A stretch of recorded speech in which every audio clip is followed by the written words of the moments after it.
Hey guys, welcome back to the channel. This is story about what if Sasuke steals Naruto's sword part 1. Before I start, please do support for more amazing content and comments for part 2. Do consider to subscribe my channel and share my video to your friends and check out the description as well. Let's start the video. Naruto looked down at the test and could not understand why the test was so difficult. Why are they asking about how I should act towards a Kage delegate when guarding the Hokage? That was never covered even when I was sleeping, I'm sure of it. Why do they want to know the economic impact of a war upon a village as opposed to general skirmishes? Why do they want the battle order for a pincer maneuver when you have inferior forces but superior terrain? These are not genuine questions. What is going on? Naruto thought to himself as he overviewed his test. Hinata looked over at a very frustrated Naruto. What is wrong with Naruto-kun? Hinata thought to herself as she looked at his test. Her eyes opened wide as she saw the questions on his paper. She looked quickly at her own, then towards several others. Every test in the room was exactly the same except for Naruto's. Naruto's was different. She slipped her hands below the desk and did several hand signs and activated her Byakugan, and then she examined Naruto's paper. It was the same test as everyone else had. A genjutsu had been placed on his test? Why would they do that? Are they trying to get him to fail? Hinata Hyuga, please deactivate your Jujutsu, since we do not want you to cheat. Iruka commented as the thought crossed his mind. Why is she looking at Naruto's test? Hinata worried so much about how Naruto was doing that she forgot to answer most of the questions on her test. Please put down your pencils, since we need you to go out to the training field for your practical skills test. Mizuki-sensei will do the grading for that while I correct your tests. Good luck, and I'll see you when you come back here. I should be finished grading your tests by then, and then we can do the ninjutsu portion of the exam. Iruka happily explained. Out in the courtyard, everyone was given a set of kunai, shuriken and saban. Hinata at this point was livid about what had been happening. Either Iruka was too busy or didn't care that Naruto was being singled out to fail. She used her Byakugan to quickly inspect all of the weapons that the students were given. Sasuke Uchiha was given the mint-condition equipment for his round of the test. Hinata noticed that her equipment, along with Naruto's, were at the bottom of the quality list, with Naruto's not even good enough to be melted down for replacement equipment. Hers were better, but the others had better equipment. It was as if both she and Naruto were being set up to fail. She decided to speak up and stand up for her and Naruto's rights. Excuse me, Mizuki-sensei, why did Naruto-kun and I get equipment of such inferior quality? Hinata asked, a bit of anger evident in her tone. Mizuki looked annoyed for an instant before he put a smile on his face. I am sorry, Hinata-sama, but I gave out the equipment in a random fashion. If you would like, you could take 10 points off your grade and get some new equipment, and possibly lose your place as you can't be late when I call your name for your test. Mizuki answered authoritatively. Naruto became angry for a second, but then calmed down, as did Hinata. Why is she trying to help me? I knew this would be an uphill battle for me, but why would she jeopardize her chances to help me? Could it be that she likes me? Naruto thought to himself. Naruto inspected his equipment, and found all the equipment dull and rusty. Even the samban were bent. Naruto took the time to bend the samban back as straight as possible. He noticed Hinata had similar equipment, but not as bad as his. At least her samban were straight. Mizuki called each of the students for their turn. Sasuke got the best score while Hinata and Naruto placed at the bottom. Mizuki hid his anger that the demon had made a passable grade on the weapons test, even with such bad equipment. He didn't notice that all of the kunai and shuriken that Sasuke had used were now missing. With no stealth or speed tests, the students then moved to the taijutsu portion of the test. Naruto was pitted against Sasuke and lost miserably. He was hit just before Mizuki had said start, and Mizuki didn't even lower Sasuke's score for cheating. Hinata ran into a similar problem with Aim, who was the top-ranked female student in the taijutsu area. Hinata was so angry at what was happening that she sat down next to Naruto and didn't even notice until he put a reassuring hand on her shoulder. It's okay, I guess I'm not the only one who is being singled out for failure, sorry, Naruto said, as his eyes showed a deep hurt and compassion. Hinata, in a move that surprised even her, put her hand on Naruto's, only wearing a slight blush. Thank you, Naruto-kun, it means a lot to me that you would try to comfort me, she replied, then leaned her head on his hand. Naruto was confused now. Wait, I have only seen this when couples like each other. Does she really like me, but what about Sakura-chan? Naruto thought to himself. He then looked at Sakura only to see the most evil and angry look the girl had ever given him. Her clenched fist promised pain if she came close to him. Either she doesn't like me or she is jealous. Naruto then thought back to how she had treated him in the past. Naruto had tried to comfort her the way he did Hinata, but was only beaten for his trouble and had been given the very same look. Oh my god, she really does hate me. Naruto panicked in his mind and then looked down in despair. Hinata noticed the look Sakura gave to Naruto, and knew exactly what it meant. When she felt Naruto's arms slacken, Hinata looked worriedly at him. Gone was the smile, fear and desperation were all over his face. Hinata gently squeezed his hand and smiled kindly at Naruto in an effort to cheer him up. I hope I can help him to pass the exams. We are not doing so well, Kurenai will not be happy. Neither will father, Hinata thought to herself. Naruto felt the squeeze of his hand. He looked up to see a kind smile from the indigo-haired girl. Is she trying to ease my pain? Naruto became excited at the prospect that someone actually liked him. He returned the smile only to get another gentle squeeze of his hand and a bigger smile. The class moved back into the classroom for the final part of the test, ninjutsu. Naruto was worried that he might not be able to pass this part, and wanted to make sure he could do it right. Several students were called into the room with Mizuki and Iruka as they were asked to perform a clone jutsu for the ninjutsu part of the exam. Naruto entered and began to build up an immense amount of chakra. Hinata noticed the building chakra. That is too much for even 40 clones. What is Naruto-kun thinking? She thought to herself, and then activated her Byakugan to watch. She saw Naruto engulfed in a huge amount of chakra, and then he attempted to perform the clone jutsu. This created a single clone that was totally pathetic. She read Iruka's lips only to see him yell that Naruto had failed. She also read the two teachers' lips to see that they were arguing about whether or not they should pass Naruto. In the end, they did not pass him. Hinata was shaken by what she had seen and was called next. She couldn't calm her nerves enough to create a clone either, and was also failed. Naruto found the tree swing and watched as other students celebrated their graduation from the academy with their parents. He then noticed a shadow standing next to him. It was Hinata, and she wore the same dejected look he did. Hinata-chan? Why are you not celebrating with the others? Naruto asked, not even realizing that he had added the chan suffix to her name. Hinata fought back tears as she pointed to the swing. Can I sit with you please? She asked, as she sounded a bit depressed. Naruto nodded as he heard an offhand comment about him not graduating. Sure, what's wrong? He asked in a kind and gentle voice. Hinata sat next to Naruto, then slumped into his shoulder and began to cry. I failed. I failed. My father is going to kill me. Hinata cried as she sobbed into his shoulder. Naruto didn't know what to do, as he was used to failing, but he had no idea how to help other people deal with their failures. I failed too. Maybe I can get your dad to go easy on you, Naruto offered.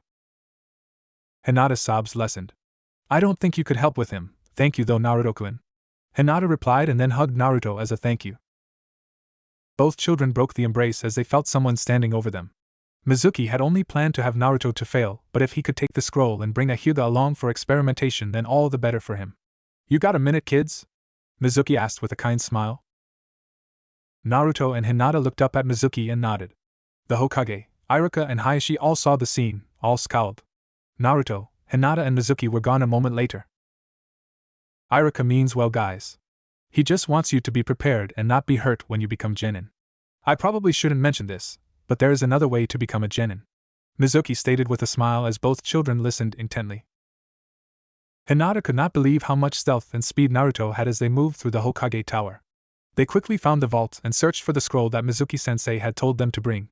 Naruto saw a few scrolls that caught his eye. 2 were labeled with his name and 1 with Hinata's name, and he quickly pocketed them. He then found the scroll they needed. As they left with the scroll strapped to Naruto's back, Sarutobi appeared. Oh no, it's the old man, Naruto quietly exclaimed. Hinata looked worried. Oh no Naruto-kun, what do we do? She asked, as she started to panic. Her eyes widened even more as she saw the grin on Naruto's face, the one that she knew meant that he was going to pull a prank on someone. Naruto-kun, Hinata-chan, what are you doing in the tower at this late hour? Sarutobi asked as he looked back and forth between the two children. He then noticed Naruto's smile a little too late. Naruto moved his hands to make the ram hand sign. Transform! Naruto exclaimed, as he turned into a beautiful young woman with blonde ponytails and no clothes. The Hokage immediately flew backwards from the blood that gushed from his nose. Hinata giggled since she had seen this before. Naruto grabbed Hinata's hand and began to run towards the exit. We need to get out of here and train, so we can pass the exam. The rules were not to get caught. Luckily, he didn't say anything about not being seen. Naruto was panting, as Hinata lay near him, nearly unconscious. We got the first one. I know it's taxing, but we did it. How about we try this one? Corpse spirit sealing method, nah, sounds creepy and we don't have a dead body to seal, he stated, and then moved to another jutsu in the scroll. Hinata sat up, looked at the explanation and paled. Naruto-kun, that one requires you to die so you can take someone else with you into the belly of the Shinigami. It's a suicidal jutsu, so we won't try that one. I don't get it, Naruto-kun. All of the jutsu in this scroll are forbidden, and the explanations are quite explicit. The shadow clone jutsu we just learned is forbidden because it takes a lot of chakra and then will divide what you have left between you and your clones. You have a lot of chakra, but I don't have that much. My chakra control is all that kept me from dying from using that jutsu, and I even took a soldier pill. I can make one clone and you can make a lot more than that and only be winded. If I were to use this jutsu I would not be able to fight at all, since I would have nearly exhausted my chakra supply. I see only two more we could learn safely. They are Eagle Eye and Shadow Clone Shuriken. Both have better requirements, but should not be used a lot. The drawbacks to the Eagle Eye jutsu are that you will have enhanced sight, but your close-range vision is nearly gone. The Shadow Clone Shuriken jutsu will allow us to make one shuriken into many, but if used too often you will again exhaust your chakra supply. Hinata explained in a way Naruto could actually understand. Are there any more benefits to the Shadow Clone jutsu other than creating lots of clones of myself and filling up an area with them? Lots of useless fighters would still equal close to almost nothing if I can't fight worth beans. Naruto stated in recognition of his own poor taijutsu skills. Yes. Anything the clone learns is transferred back to the caster. Also the mental fatigue will be transferred back to you, so if you have say 50 shadow clones and dismiss them all at once you might suffer from overload from the feedback, Hinata explained. Now let's learn these two other techniques, so that we can pass this test, Hinata said, as she put her hand on Naruto's to trying to reassure him. He noticed a blush on both of their faces as they touched. They said each other's name at the same time, turned away and then they looked at each other only to see a blush on the other's face. Naruto recovered first. Hinata-chan, we need to get to these techniques down first, and then we can talk, he stated, as he smiled warmly at her, while the blush threatened to return. Hinata nodded and turned her attention to the scroll. Now memorize the hand seals first, and then memorize the release seal for the Eagle Eye jutsu. This way you can release it, so we won't be hampered by it for any length of time, she explained. Naruto shook his head. First we should do the Shadow Clone Shuriken. It does have a higher chakra requirement, but it has less hand seals, so it would be easier to memorize. Then we can do the Eagle's Eye technique, he argued. Hinata sighed, as she relented and positioned the scroll on both of their laps and they began to study the jutsu.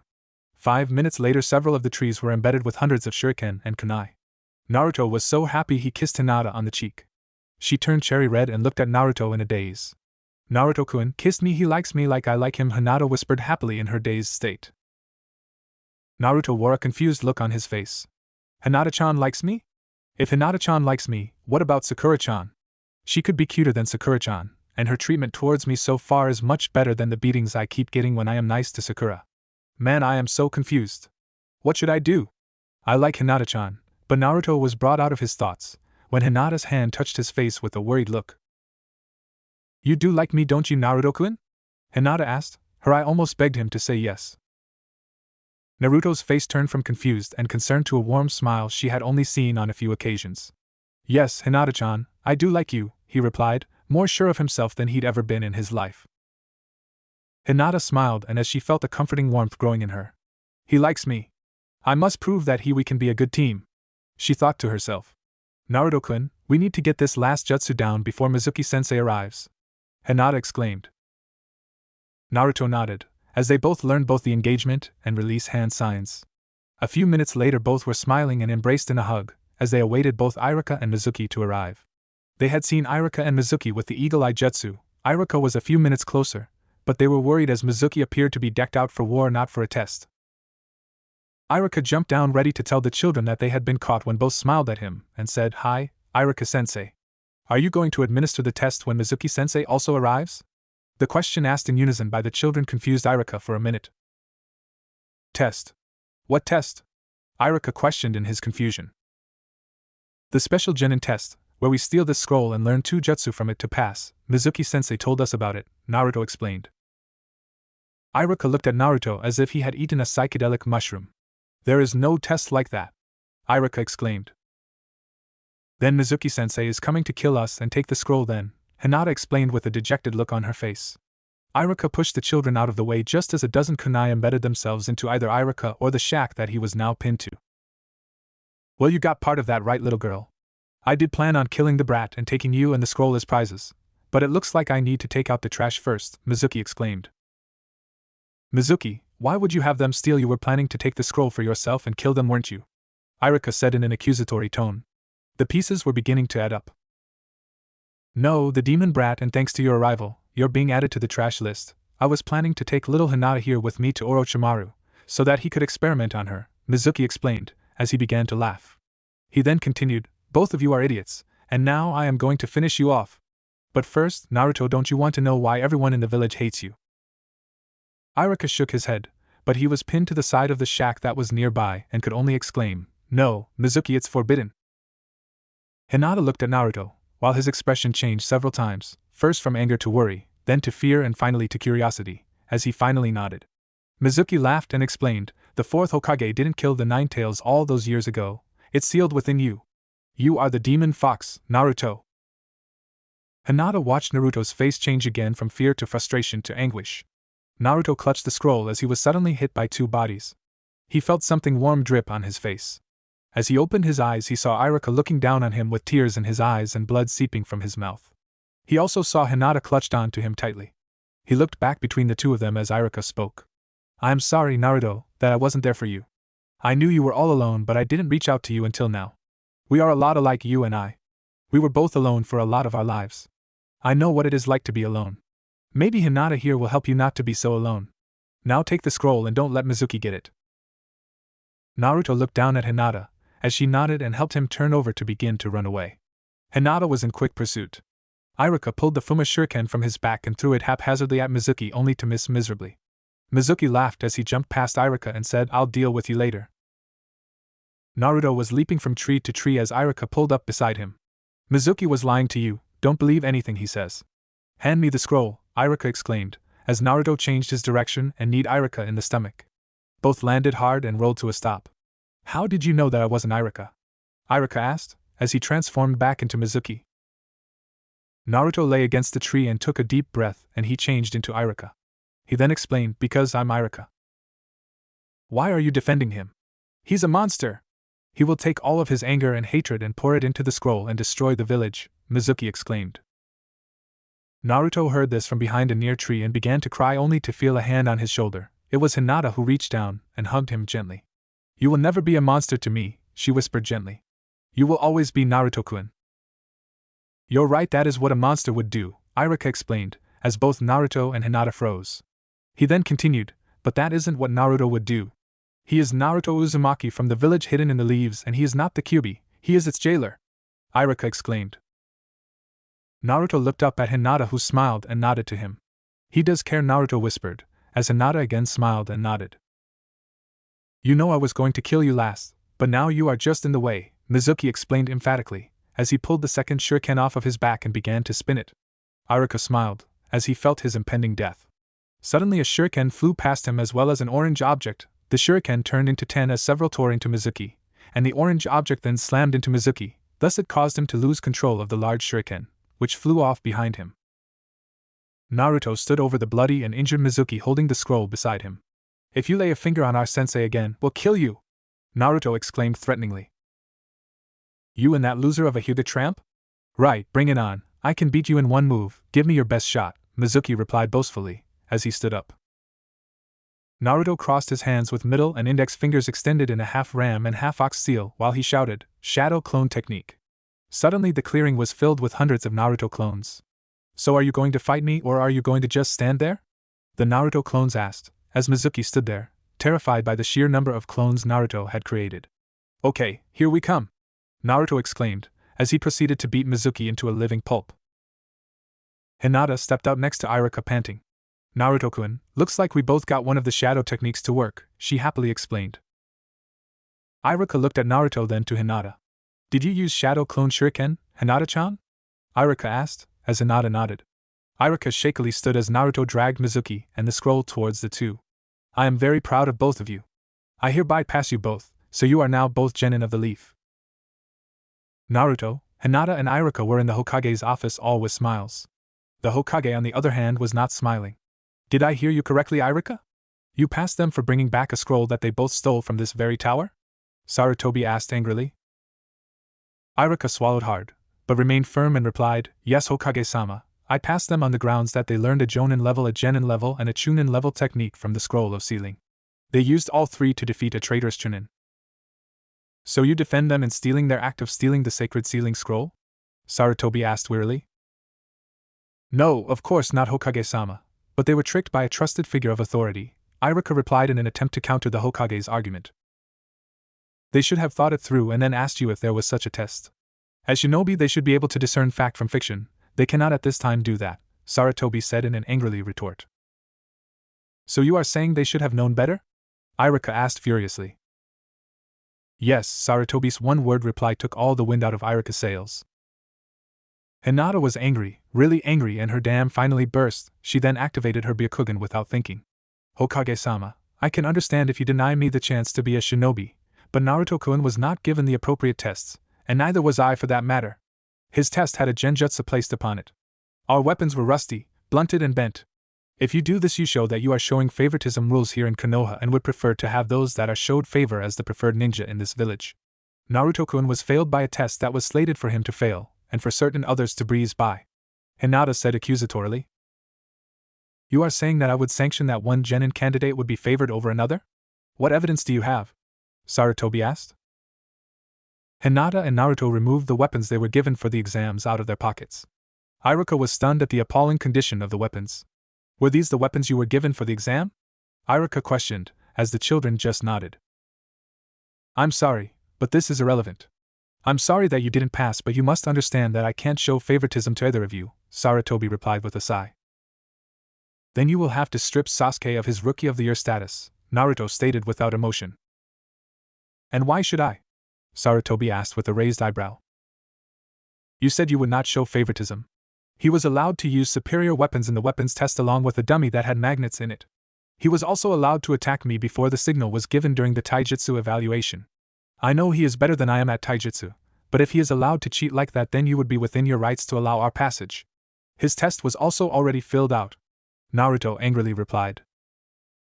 Look, Naruto-kun, I know you are angry and do not like Sasuke Uchiha, Sarutobi began, but was interrupted. Like? It does not matter if I like him or hate his guts, he was unfairly helped to pass, and I wouldn't put it past Mizuki team to be the one who answered Sasuke team's test for him. I don't know why the village treats him like they all want to wipe his ass, and even worse than that, he expects it. While I, the one who protects this village from a ravaging nature demon, am treated like dirt. Why is it that I'm treated like a demon? I am not one, damn it! I thought of you like a grandfather, now I don't know. Naruto trailed off after having yelled at the Hokage. Hinata moved to his side, cupped his arm, and then rubbed his back to try to soothe him. I don't get it. You say that everyone in the village is precious, but you let me be treated like shit. You allow that ass, Sasuke, to walk all over everything and do nothing.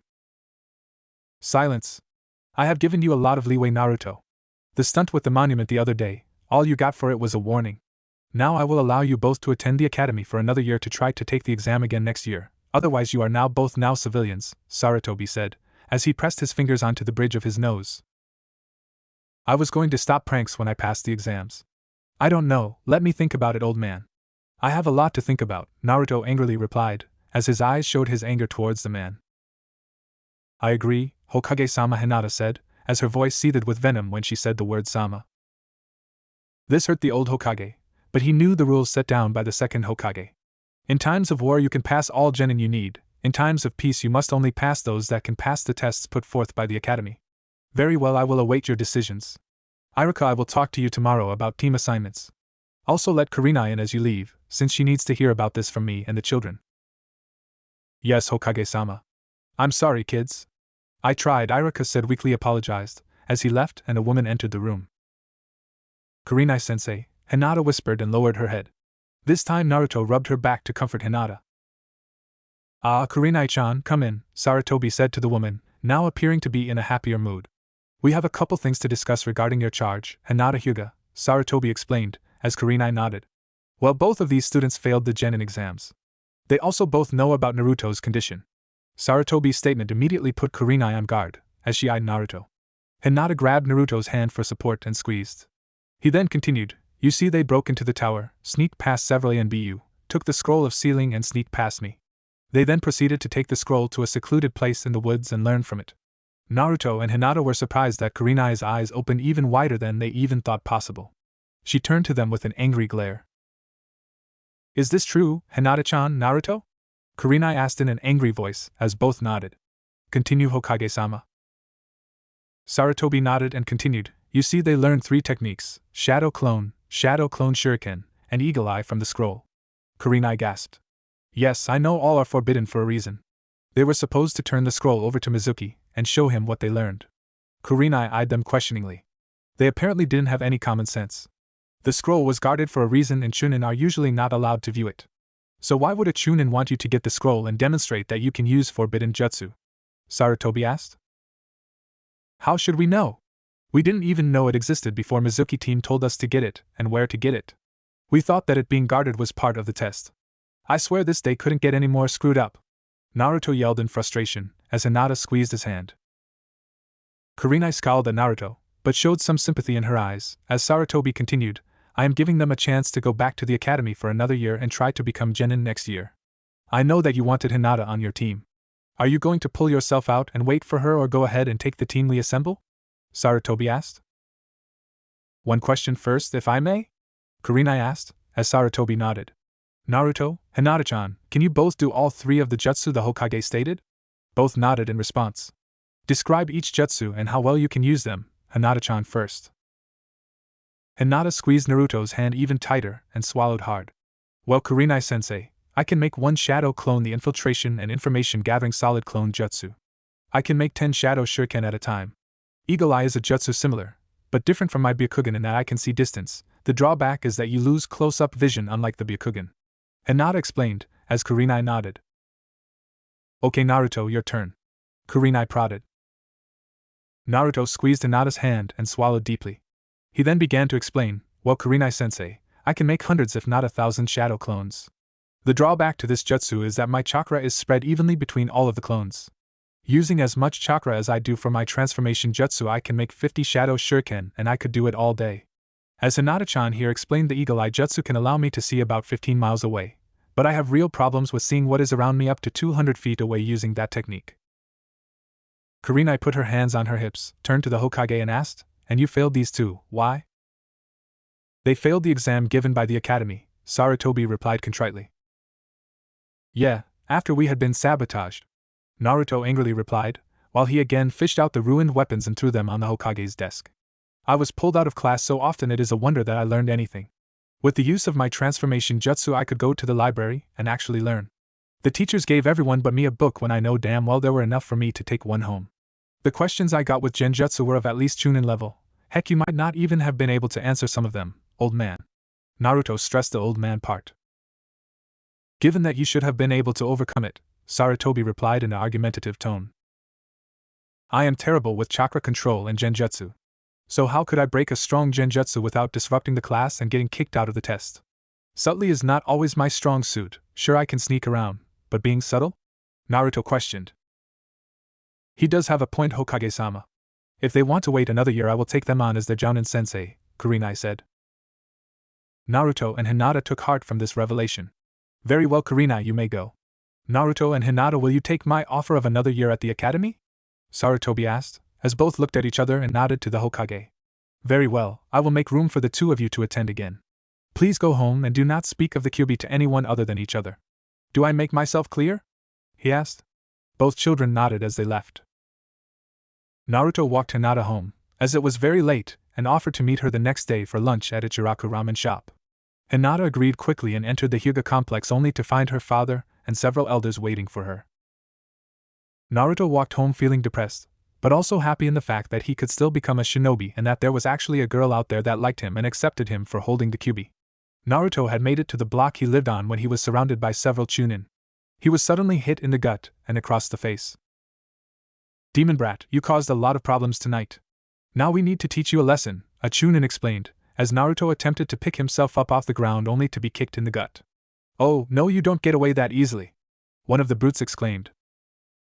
Naruto was beaten for the next 20 minutes. He was left bleeding and broken, barely able to move, as he began to crawl to his apartment. Hinata's happiness was shattered by the sight of her father and the elders. Why are you returning so late, and also why did you fail to pass the genin exams? Her father asked coldly. Hinata-sama, did you not pass the academy exams? One of the elders asked. Hinata's head drooped. No sir, I did not pass the exams, she replied sadly. She then looked up to see a tear fall from her father's eye. There is nothing you can do to save her now, Hayashi. Take her to the chamber, the elder ordered, as a couple branch members sadly grabbed Hinata by the arms and dragged her away.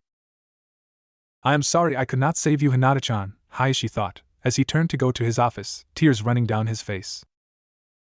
Screams were heard for an hour before they finally died down and an apparent quiet moved over the Hyuga compound. Naruto woke to find himself in the hospital. Sitting next to him was Irika, and at the draped separation for another bed sat Kurenai. She and Irika didn't look happy. Hi Irika-sensei, Kurenai-sensei. Naruto called out. Both adults turned to the blonde with concerned looks on their faces. As if Mizuki wasn't bad enough, both of you are now in the hospital, Irika mumbled loud enough for Naruto to hear, as he heard a groan from the other side of the drapes. Yes, the same night that they beat a traitor down, both are struck down by their own people, Kurenai stated angrily as she pulled the drapes back to reveal Hinata in the other bed with a green tattoo on her forehead and sleepy eyes. Naruto immediately attempted to jump out of bed only to be rewarded by a sharp pain from his side. He looked down to see his right arm in a cast and felt the wrapping around his ribs. Naruto groaned in pain as he reached towards Hinata with his left arm. She also reached out with her arm towards Naruto. Kurenai chuckled and walked over to Irika and whispered in his ear. After a moment he nodded and they walked towards the beds. Irika pushed Naruto's bed towards Hinata's bed, as Kurenai pushed Hinata's bed towards Naruto's. Both beds clanked as they butted up against each other. Naruto reached over and grabbed Hinata's hand as she scooted into Naruto's bed, both wincing in pain. Now that's a cute couple if I've ever seen one, Kurenai commented. Irika grabbed several scrolls that were on Naruto's nightstand and handed them to him. These were with your things and we wanted to make sure you got them. What happened, Naruto? Irika asked. I had nearly gotten home when I was attacked by a bunch of chunin that complained that I had made their night difficult, Naruto responded, dejected and angry. Hinata gently squeezed Naruto as he winced at the pain but appreciated the attention. Confused, Naruto asked, why is Hinata-chan in the hospital? Hinata began to sob into Naruto's chest.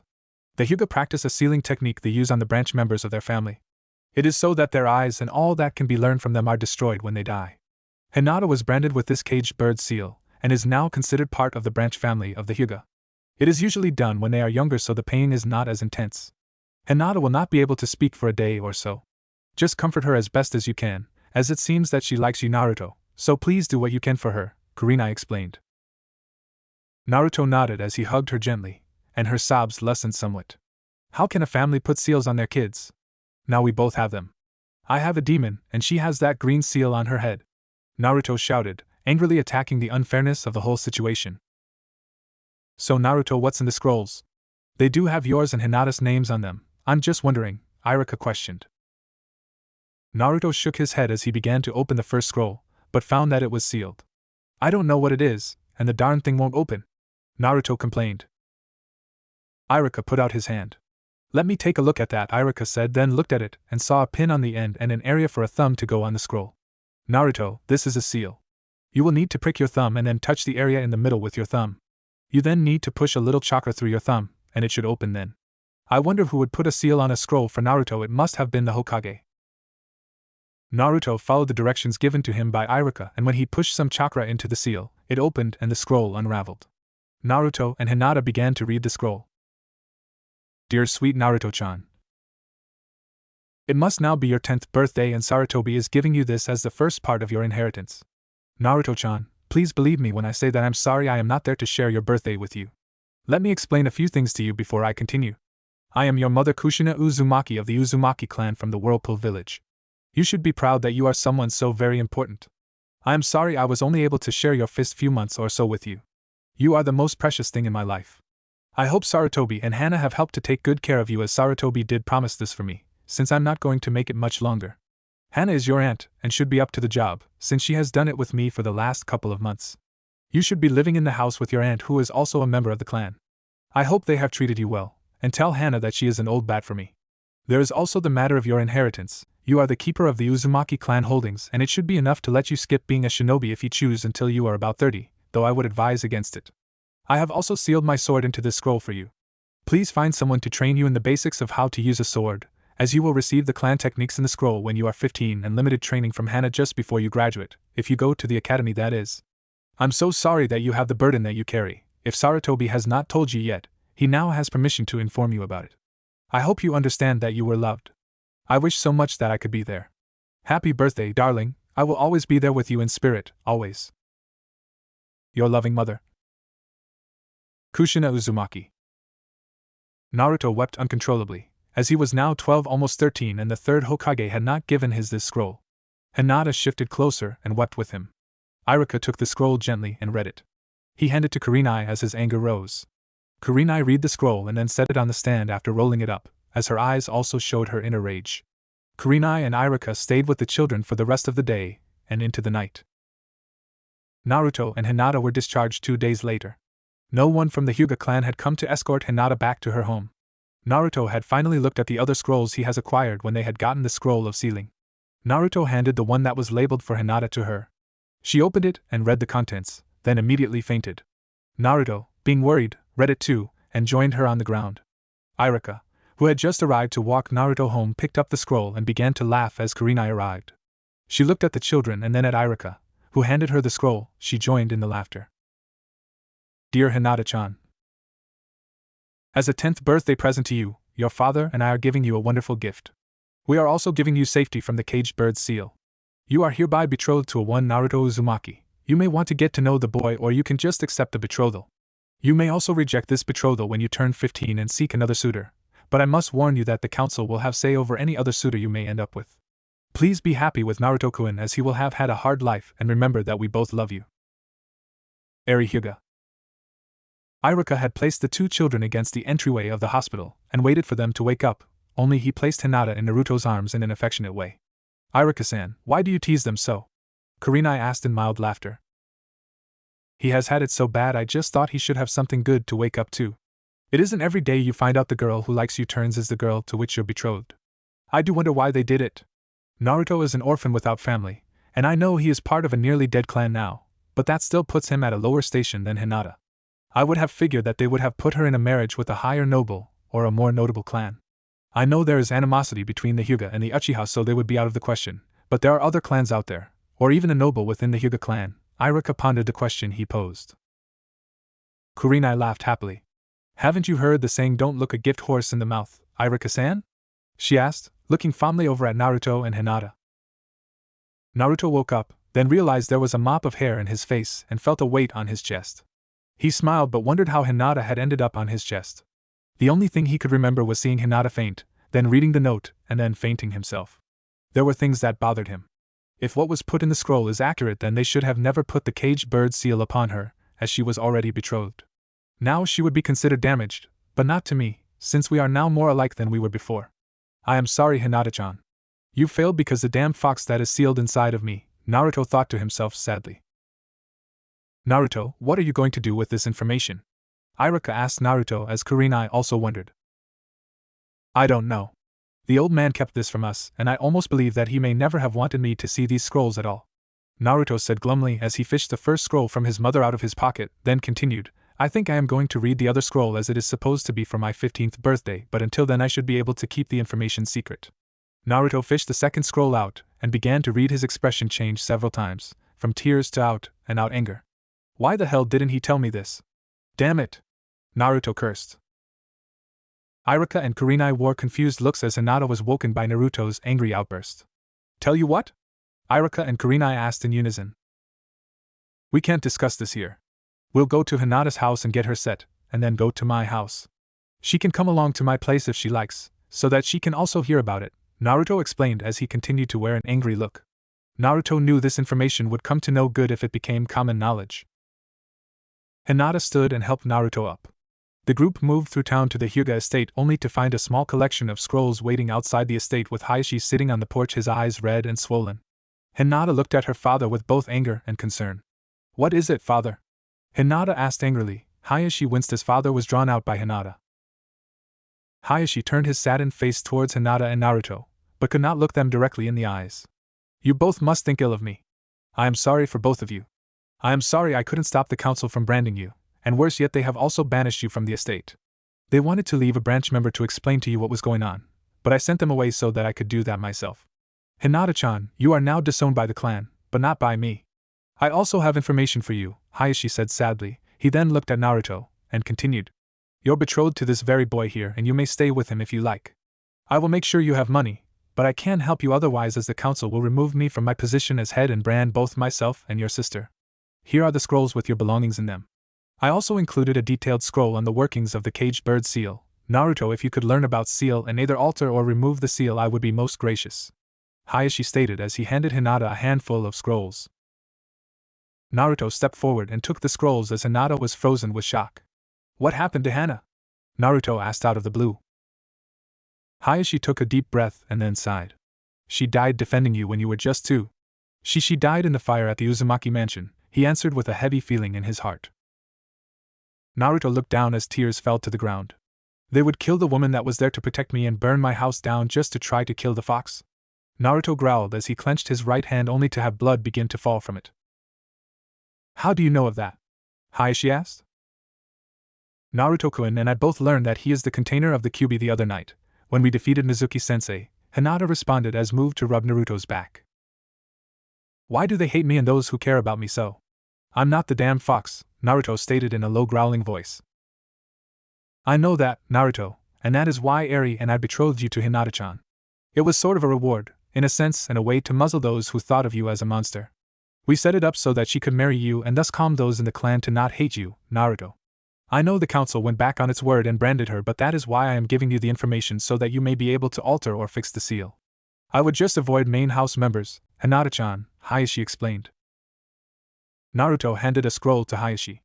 How much of this did you know? Naruto asked angrily. Hayashi read the scroll and then sighed as he closed the scroll. I knew most if not all.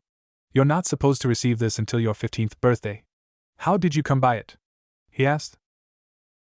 I acquired it when we took the Forbidden Scroll, along with the ones meant for Hinata-chan and I that we were supposed to get on our 10th birthdays, Naruto admitted with anger and sadness in his eyes.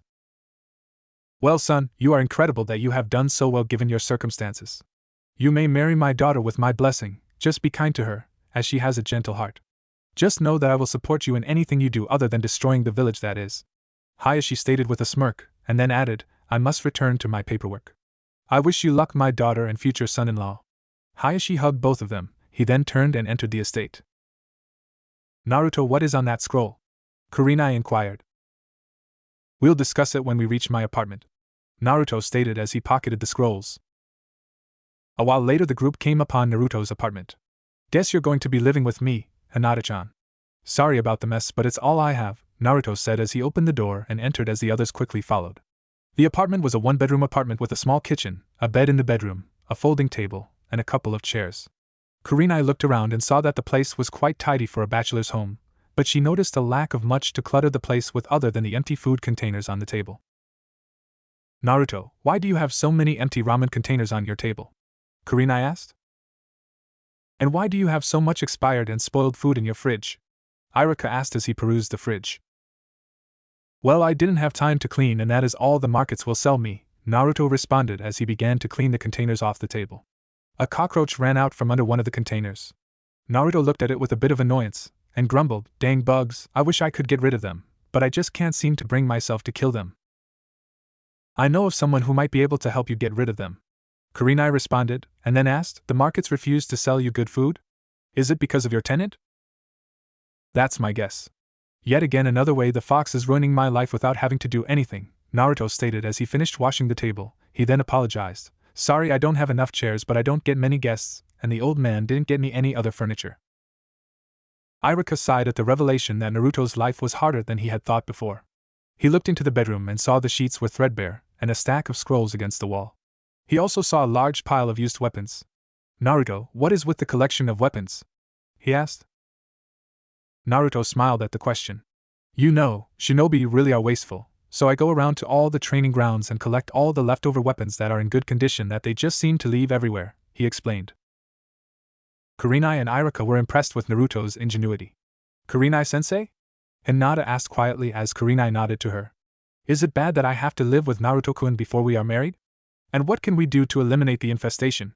I know it isn't really Naruto-kun's fault, Hinata asked. Kurenai knelt down to Hinata. We will take care of it if we have to pay for the work. Don't you worry, as you are going to have a life with the boy you love. Just don't have any children anytime soon. Because you're both too young, Kurenai warned as Hinata blushed profusely. She then added, we do need to talk to the Hokage about what happened though. Naruto re-entered the room with Iruka and noticed Hinata red color. Is she alright? Is she sick? Naruto asked worriedly. Kurenai laughed as she stood up. No, Naruto, she is embarrassed. If she is that color around you, more often than not, she's just blushing. It's a natural reaction. It is a sign of her liking you, and she is just too embarrassed to show you. Don't worry. It will lessen as she spends more time with you. It may never go away though, Kurenai admitted. Hinata nodded to the proclamation. I will tell you when I don't feel good, Naruto-kun. It's just a little much for me to take in, that the boy I have liked for so long is going to be my husband and that I am going to be living with him, she explained. I know. I'm sort of blown away by all of this too. Oh, you will want to know what is in the second scroll. I am so pissed at the old man now, Naruto exclaimed, as he handed Hinata the scroll, which she read along with Iruka and Kurenai. Dear Naruto-kun. This is your mother again. Now that you are 15, there are a few more things that I must tell you. First, you're a Jinchuriki, a human sacrifice, if they have not already explained it to you already. This means that a demon has been sealed within you. Don't worry, for you are not the demon, just the container of it. I'm so sorry about this. You also may not be happy with the second bit of news I'm going to give you. It was your father who sealed the demon fox within you, the fourth Hokage, Minato Namikaze. Please don't be angry with him, as he thought it was the only way to protect the village. There is good news though. I have talked with the Hyuga who just had a daughter, and they have agreed to betroth their daughter to you as way of thanking you for protecting the village. They figure they will have another in a few years, but I'm sorry, as I will not be able to see that happen. Hana has agreed to keep you safe and make sure that you notice her when you both grow old enough to meet each other. Know this, Naruto-kun, your father and I both loved you and wanted the best for you. Sarutobi has assured me that when I am gone you will be taken care of. I am sorry that I will not be there for you when you have your fifth and now your 15th birthday. My only regret is how the village feels about us, and the sacrifice we have had to make for them. Do not seek revenge for what has happened, as it will come to no good, and only destroy you in the end. If you have not met Jiraiya yet, seek him out to train you as he did your father. Also seek a woman known as Tsunade. Tell her, I sent you, and say it is true. She will know what you mean and should take you into her home. Live a long and happy life, my son. With love from your mother. Kushina Uzumaki Namikaze. Iruka and Kurenai looked at Naruto, then back at the note. The boy was the son of the Yondaime Hokage, but no one had pieced the facts together. Naruto had the same hair as the fourth, the same grin when he smiled, and he may not have been a genius, but he was still quite bright. The biggest glaring point is that he was chosen by the fourth to hold the Kyuubi. He would have chosen his son before he would have chosen anyone else. Now it all made sense. Why didn't I see it all before? Iruka asked quietly. Why didn't anyone see it before? I guess we all just wanted to see what we saw and nothing more. I understand some of why he wouldn't have been told, as it would protect him from IWA wanting to kill him for what his father did during the war, but why allow him lead such a pathetic and downtrodden life? Kurenai questioned. Maybe he was angry that my father left him to do all that paperwork. I don't know, but I am currently so pissed that I want to leave this village. As far as I can see, I will never be allowed to become Hokage. I am betting that even if we go to the academy for another year, we will not be allowed to complete the exam and become genin. Naruto growled in an angry voice. Hinata finished reading the scroll and found a note hidden further down the scroll. I'm sorry, Naruto-kun, but there is something more here for you, Hinata said, as she handed Naruto the note as he read it. Dear little Naruto-kun. It is with much sadness and grief that I have to tell you that your mother died from poisoning. The Hokage did not investigate it, and I am very angry with him. I threatened to leave the village and take you with me. Also, the promised protection has yet to show up, as you have been attacked several times during your short life already by irate villagers. It was nothing serious other than bottles being thrown at you, but those could be dangerous. The Hokage did decree that you were to no longer be harmed, but I fear that the villagers will continue to attack you as you grow older. Here are the directions to our house if you are taken from it. I have also included a detailed floor plan for both your mother's and your father's houses. Be safe, my little Naruto-kun, as we are the last of our clan. Also, you will need some blood to open your father's lockers to get the scrolls and open the secret doors. I have given these scrolls to Sarutobi in the off chance that something might happen to them, so he should give you them at the appropriate time. Your aunt, Hana Uzumaki. Naruto broke down at that point and wept. His mother was murdered and his aunt died for him in a fire. Hinata enfolded him in a hug as he continued to cry into her shoulder. Iruka and Kurenai unsealed the directions to the two residences and left the room. Both returned about an hour later and presented several scrolls to Naruto, who now lay on the bed asleep on Hinata's lap, then left the two for a while so they could rest. Iruka and Kurenai returned about an hour later. Naruto slowly woke as Iruka gently shook him. "We got all we could from your family's homes. There may be more, but the Hokage would have access to that," Iruka explained. Naruto huffed as he looked at the scrolls. "Thank you for your help. I guess we will have to go see to the old man." "What do you say, Hinata-chan?" Naruto asked. "Why are you asking me, Naruto-kun?" Hinata asked, confused. "Because if you are going to be my wife, then you and I will have to make decisions together, right?" Naruto proclaimed. Hinata chuckled and then blushed. "Yes, Naruto-kun, we need to make them together. I say we need to talk to the Hokage about this. He has denied both you and I that which we were entitled to receive almost 3 years ago," she said, as a determined look came over her eyes. Naruto sheepishly looked at Iruka and Kurenai. "Would you guys come with us as witnesses?" he asked. Iruka looked confused. "Don't you trust the Hokage anymore, Naruto?" he inquired. Naruto shook his head vigorously as he got off the bed. "No, actually, I don't. He has come to see me once a month since I was 5. The orphanage kicked me out when I turned 4. I've lived on the streets for a whole year before he helped me. I know he was busy, but would the village do the same thing to his grandson?" he asked with a hint of anger in his voice. "No, Konohamaru has assumed to take care of him if Sarutobi-sama passes away," Kurenai replied. "And I had Hana, but she died. I was then left on the streets for a year and then, finally I was put in an orphanage, more than likely to be forgotten," Naruto said, as his comment cut deeply into both Kurenai and Iruka. They were beginning to believe that Naruto's faith in the Hokage was beginning to break, if it had not already been broken.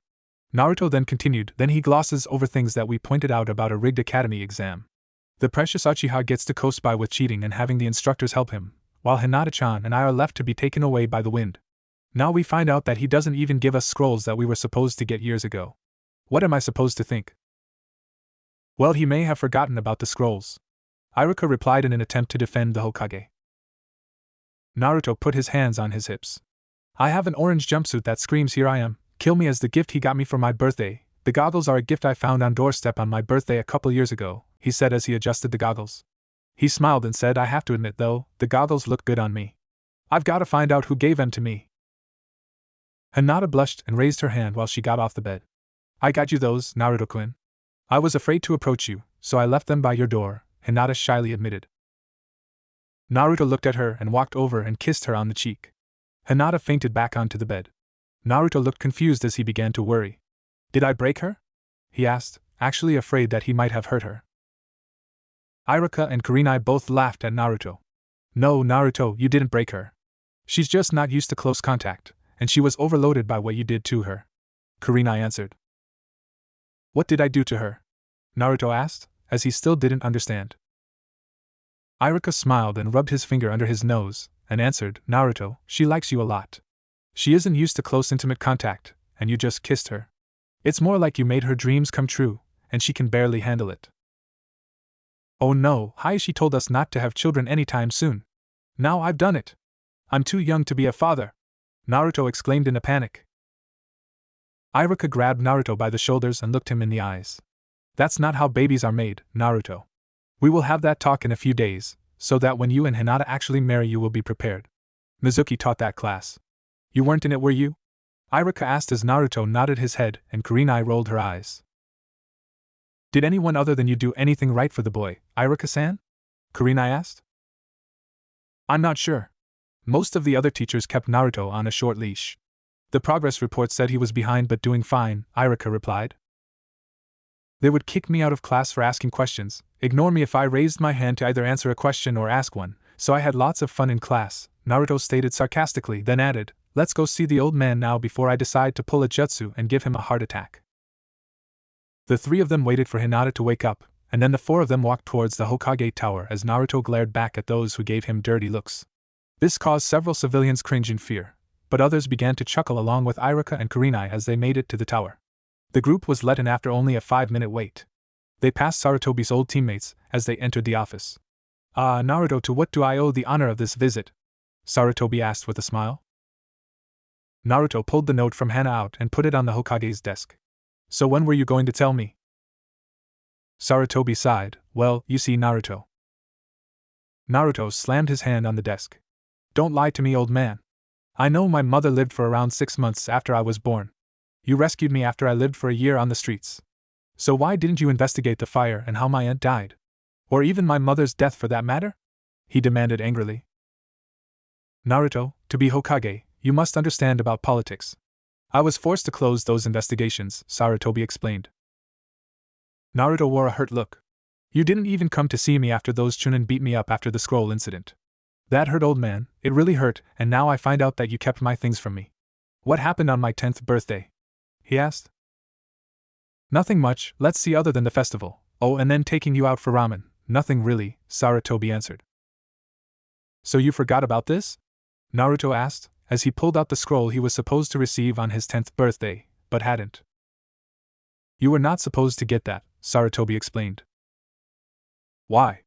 Is it because I have clan status? Or is it because I am the son of a Hokage? Or is it just because I am the Jinchuriki of the Kyuubi and the bastards on the council don't want me to receive my birthright? It was my mother's dying wish that I receive this on my 10th birthday. So I'll ask you again, why? Naruto asked as he seethed from the anger that was welling up within him. Hinata noticed this and placed her hand upon Naruto's arm, calming him considerably. And were you ever going to allow me to find out that I was betrothed to Naruto-kun? Hinata asked with veiled contempt. You didn't only take the forbidden scroll of sealing, did you, Naruto? Sarutobi asked. Naruto shook his head. How can I trust anyone anymore? You lied to me, and you held out on me. I am sure now that my inheritance is nearly gone. My mother's house is burned to the ground, along with the life of my aunt. So yes, I did take more than just that scroll. How long were you going to keep telling me that my parents died in the Kyuubi attack?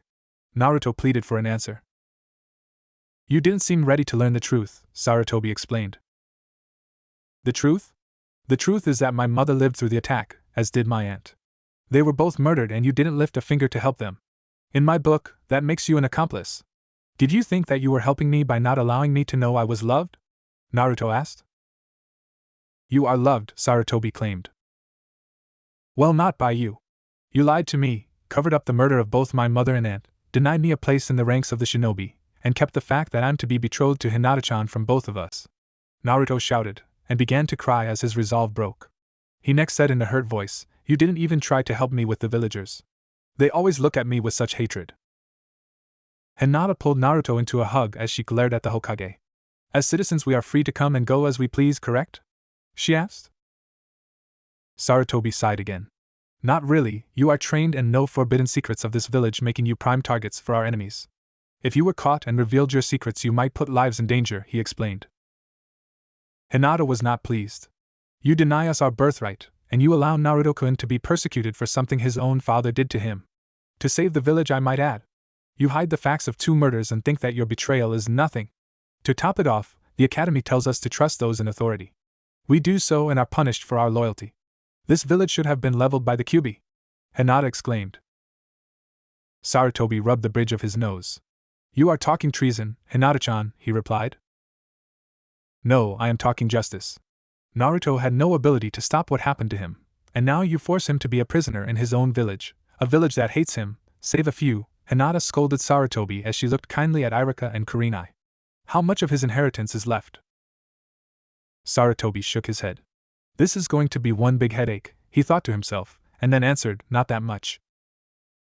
So, this village has not only killed his relatives, scorned him, and beat him, but it has also stolen from him, Hinata accused.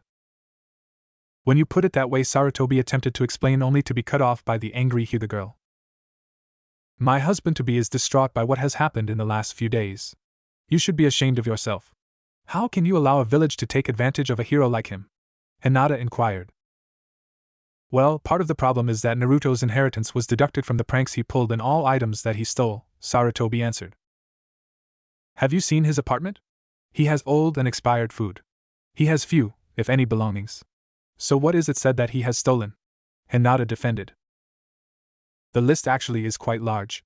It covers everything from food to weapons, and even furniture, Sarutobi answered. He has 2 chairs, a table, a bed, a dresser, and some very old appliances. Where is he hiding these so-called stolen items? Hinata inquired. Sarutobi glared at Irika and Kurenai, who both put their hands up in submission. Hinata, you are saying that there is a conspiracy to steal from Naruto? he asked. I say there is and you are part of it. If not an active part, then you are an unwitting participant. Naruto-kun does not steal. He has acquired things that others throw away, and pulls pranks on those that anger him, but he has not stolen, Hinata defended. Naruto squeezed Hinata and whispered thanks into her ear. Naruto turned embracing Hinata and looked at the Hokage. I want what is mine. I didn't steal and I want to face my accusers. Hell, I don't even get to go into many stores. Most chase me out unless you are there with me. It has been more than a year since I got any new clothes. I love orange, but this jumpsuit is almost like a death sentence. Are you trying to kill me? He asked. Sarutobi winced, as Naruto had just implied that the Hokage might actually have wanted him dead. No, Naruto, I don't want you dead. As for your inheritance, I will look into it. Am I to assume that you want to leave the village? Sarutobi asked with a sad voice. For a little while, maybe. I need to clear my head and get to know Hinata-chan more, as we're supposed to eventually get married. I'm just disappointed that you didn't trust me enough to give me what my mother wanted me to have, Naruto stated with a tremble in his voice. The academy is out for a few months. You can both take that time to figure out what you want to do. I will fix your inheritance issues for you. Come back safe. I was forced to not allow you to pass the academy exams by a law passed by the 9-Dame Hokage. If we were at war, I could have made an exception, but we are not at war, so I cannot pass you unless you accomplish something in the field during your break, Sarutobi explained. Is there anything else you want me to investigate while you are away? Yes, there is. Are there any messages from my father? I already have 2 from my mother, Naruto replied. I will look.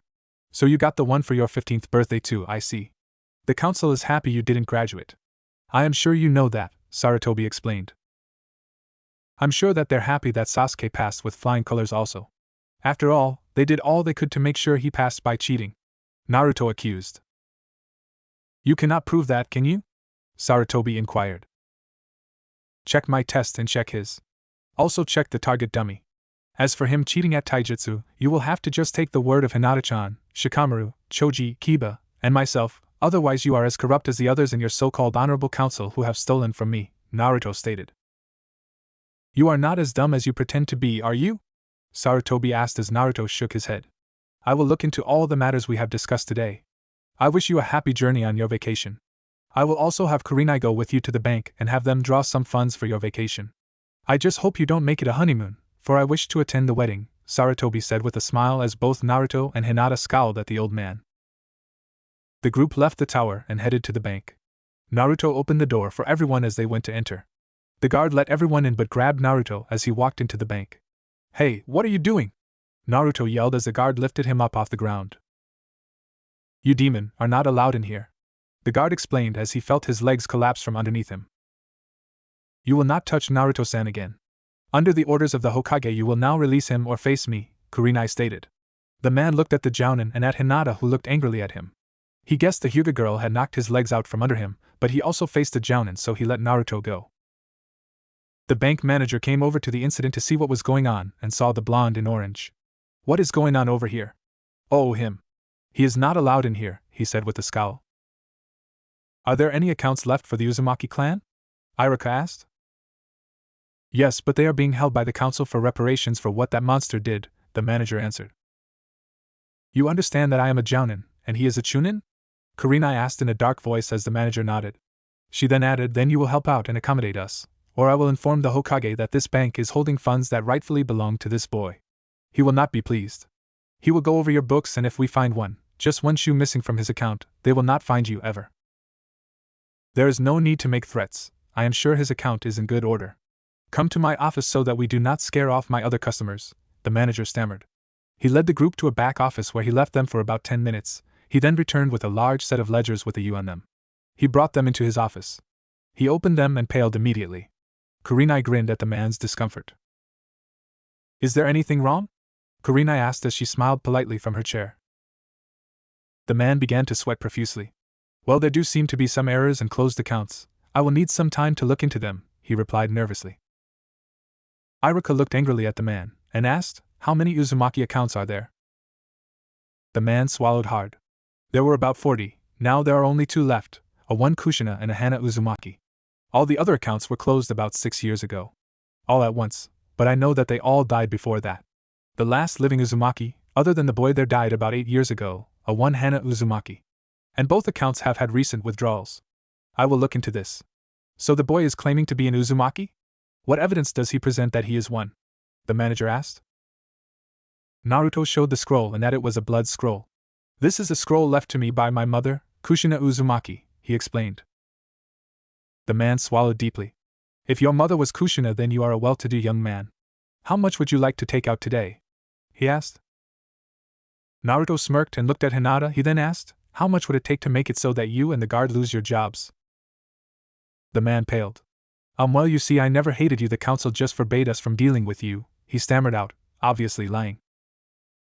Hinata smirked. You didn't answer his question, she stated.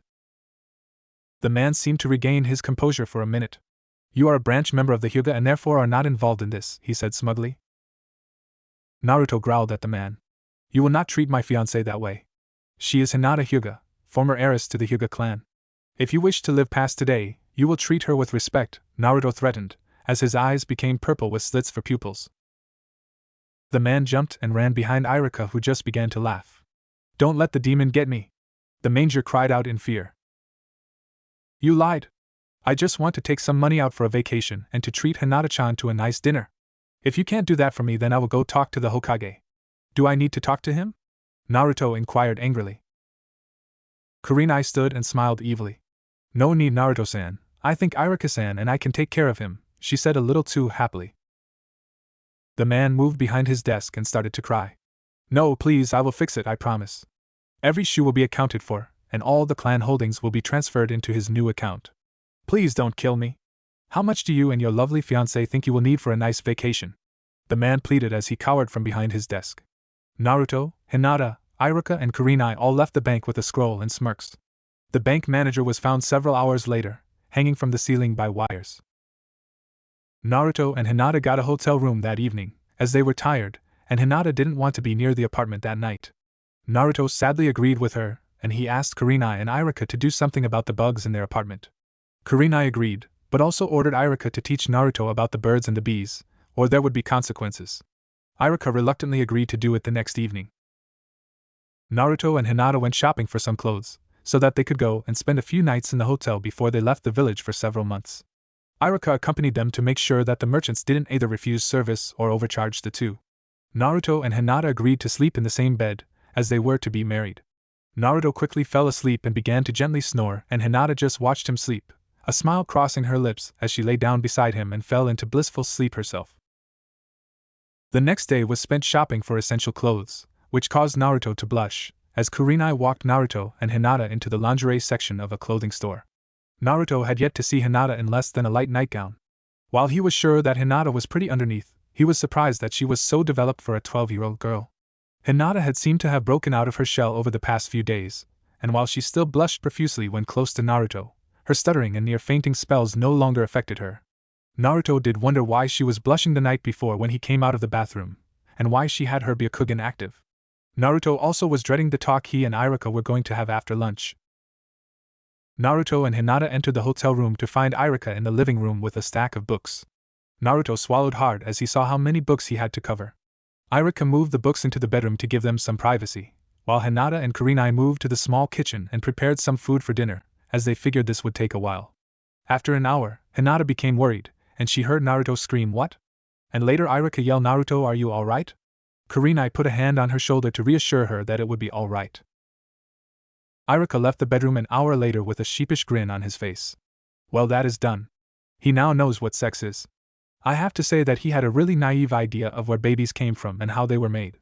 I'm not sure how this information will affect him, but he should be okay in a day or so. My only warning is that he will either become a pervert, or he'll hurt them very badly, if he meets any, Irika explained. Naruto spent the rest of the day locked in their bedroom after Irika had explained the birds and the bees to him. Naruto was so embarrassed that he actually avoided contact with Hinata if he could. After one night sleeping in the same bed, he could no longer stand being there, as he was afraid of what might happen. Irika and Kurenai finally came over, at the behest of Hinata, to try to fix any misunderstandings that Naruto had, and there were quite a few. Naruto was afraid of becoming a pervert, and ruining himself, as many adult males had done. He was afraid that since he knew his sexy jutsu, he was actually a pervert. Kurenai laughed at this, as she thought he was the anti-pervert for exposing them, and using their own weakness against them. Naruto and Hinata left the village a couple days later.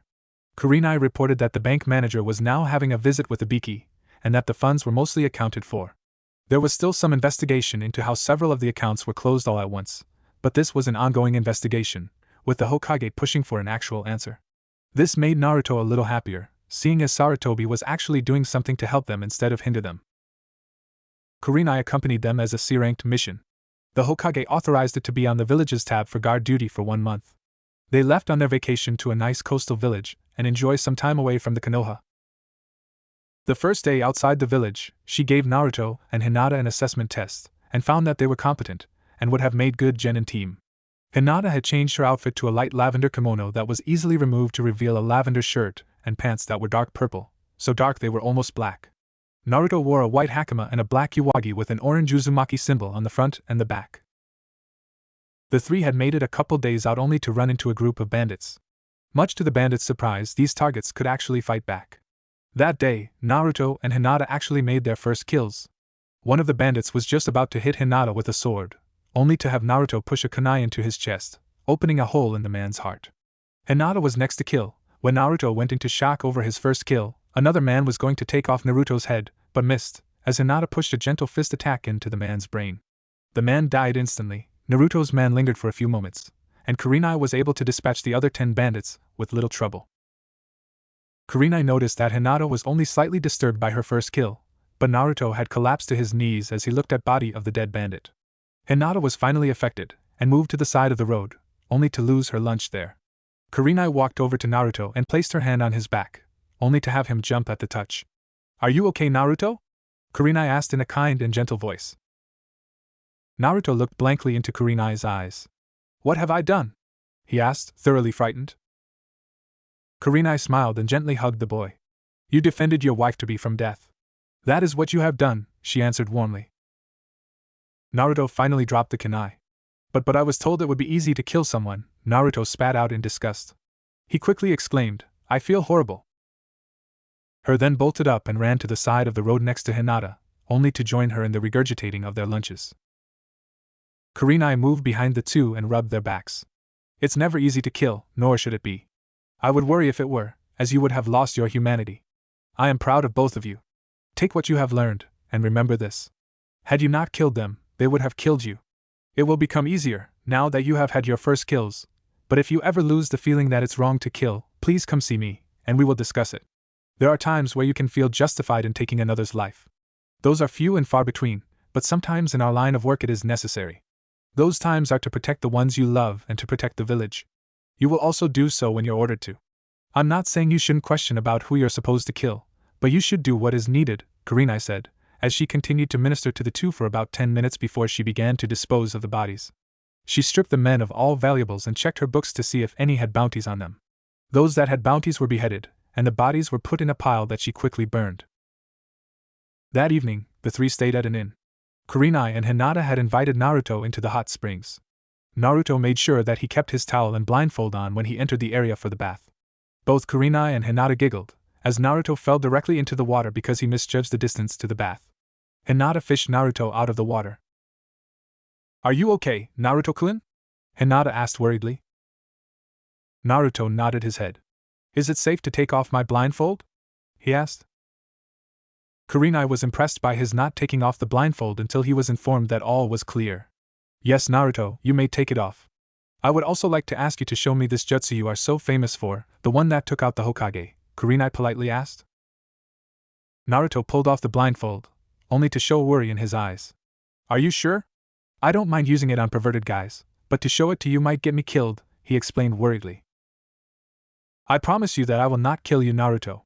After all, I'm asking you to show me," Kurenai reassured him. Naruto made a ram seal and then called out his jutsu's name.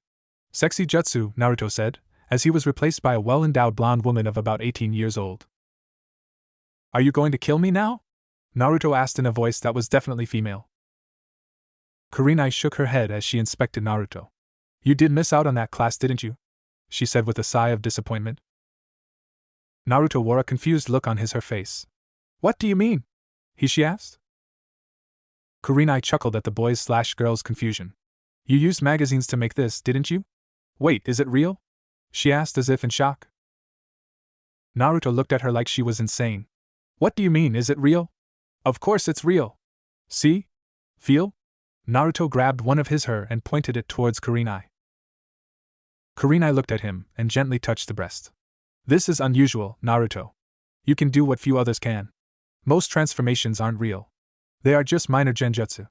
If you were given a close inspection of a female and a better understanding of female anatomy, you could pass yourself off as female, and use that skill to infiltrate other places. As it is now, you are just a poor copy of a female with. I understand why guys fall for it though. You give them enough to look at that their minds will fill in the rest, and then they become overexcited, thus the blood loss.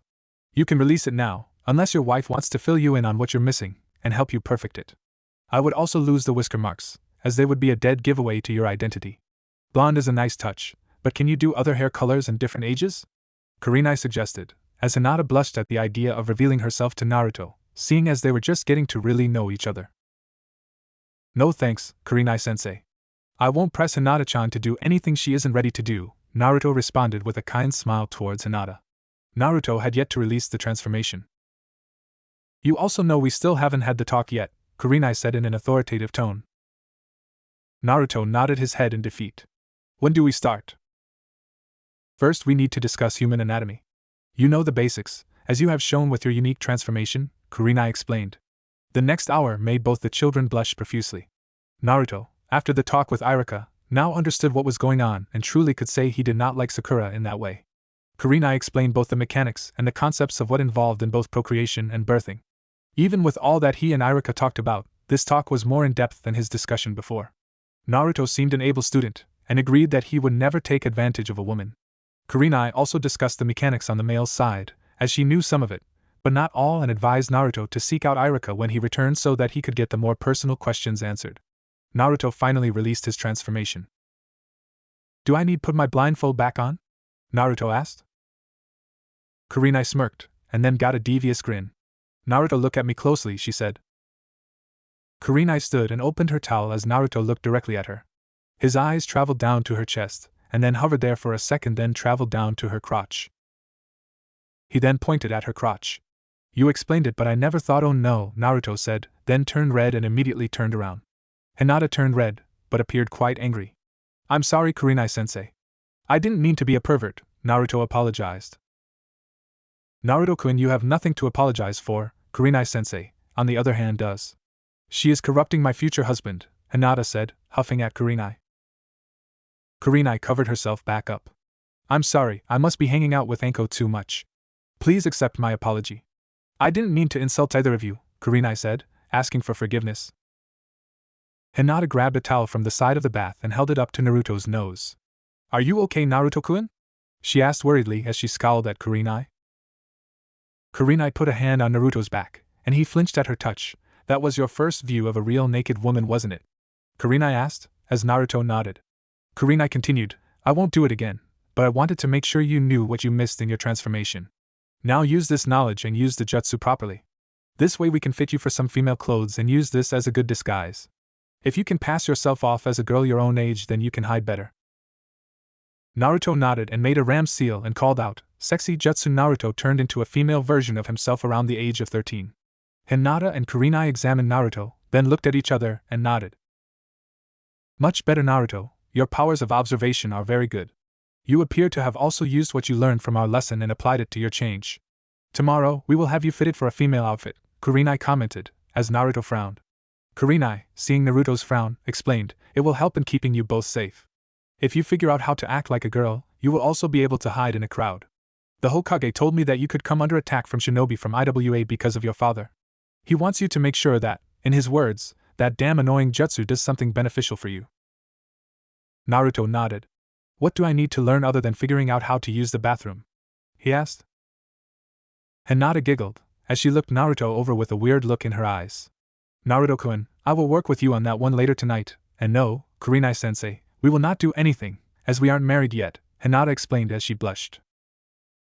Naruto returned to his normal self and left with the females, not sure what he was in for the rest of the evening.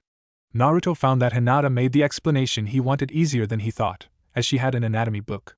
He was able to figure out his problem, and the book explained the female anatomy enough for him to be able to fool Hinata that he was an actual girl. Naruto went to bed in boxers and a shirt, while Hinata slept next to him in a nice nightgown. The pair woke up more rested than they had ever been before. Kurenai asked how his transformation went at breakfast, and he explained that Hinata had a book with pictures that had helped. Kurenai asked to see the book, and laughed. They later headed into the garment district, much to Naruto's chagrin. According to the Kurenai and Hinata, Naruto made a very cute girl.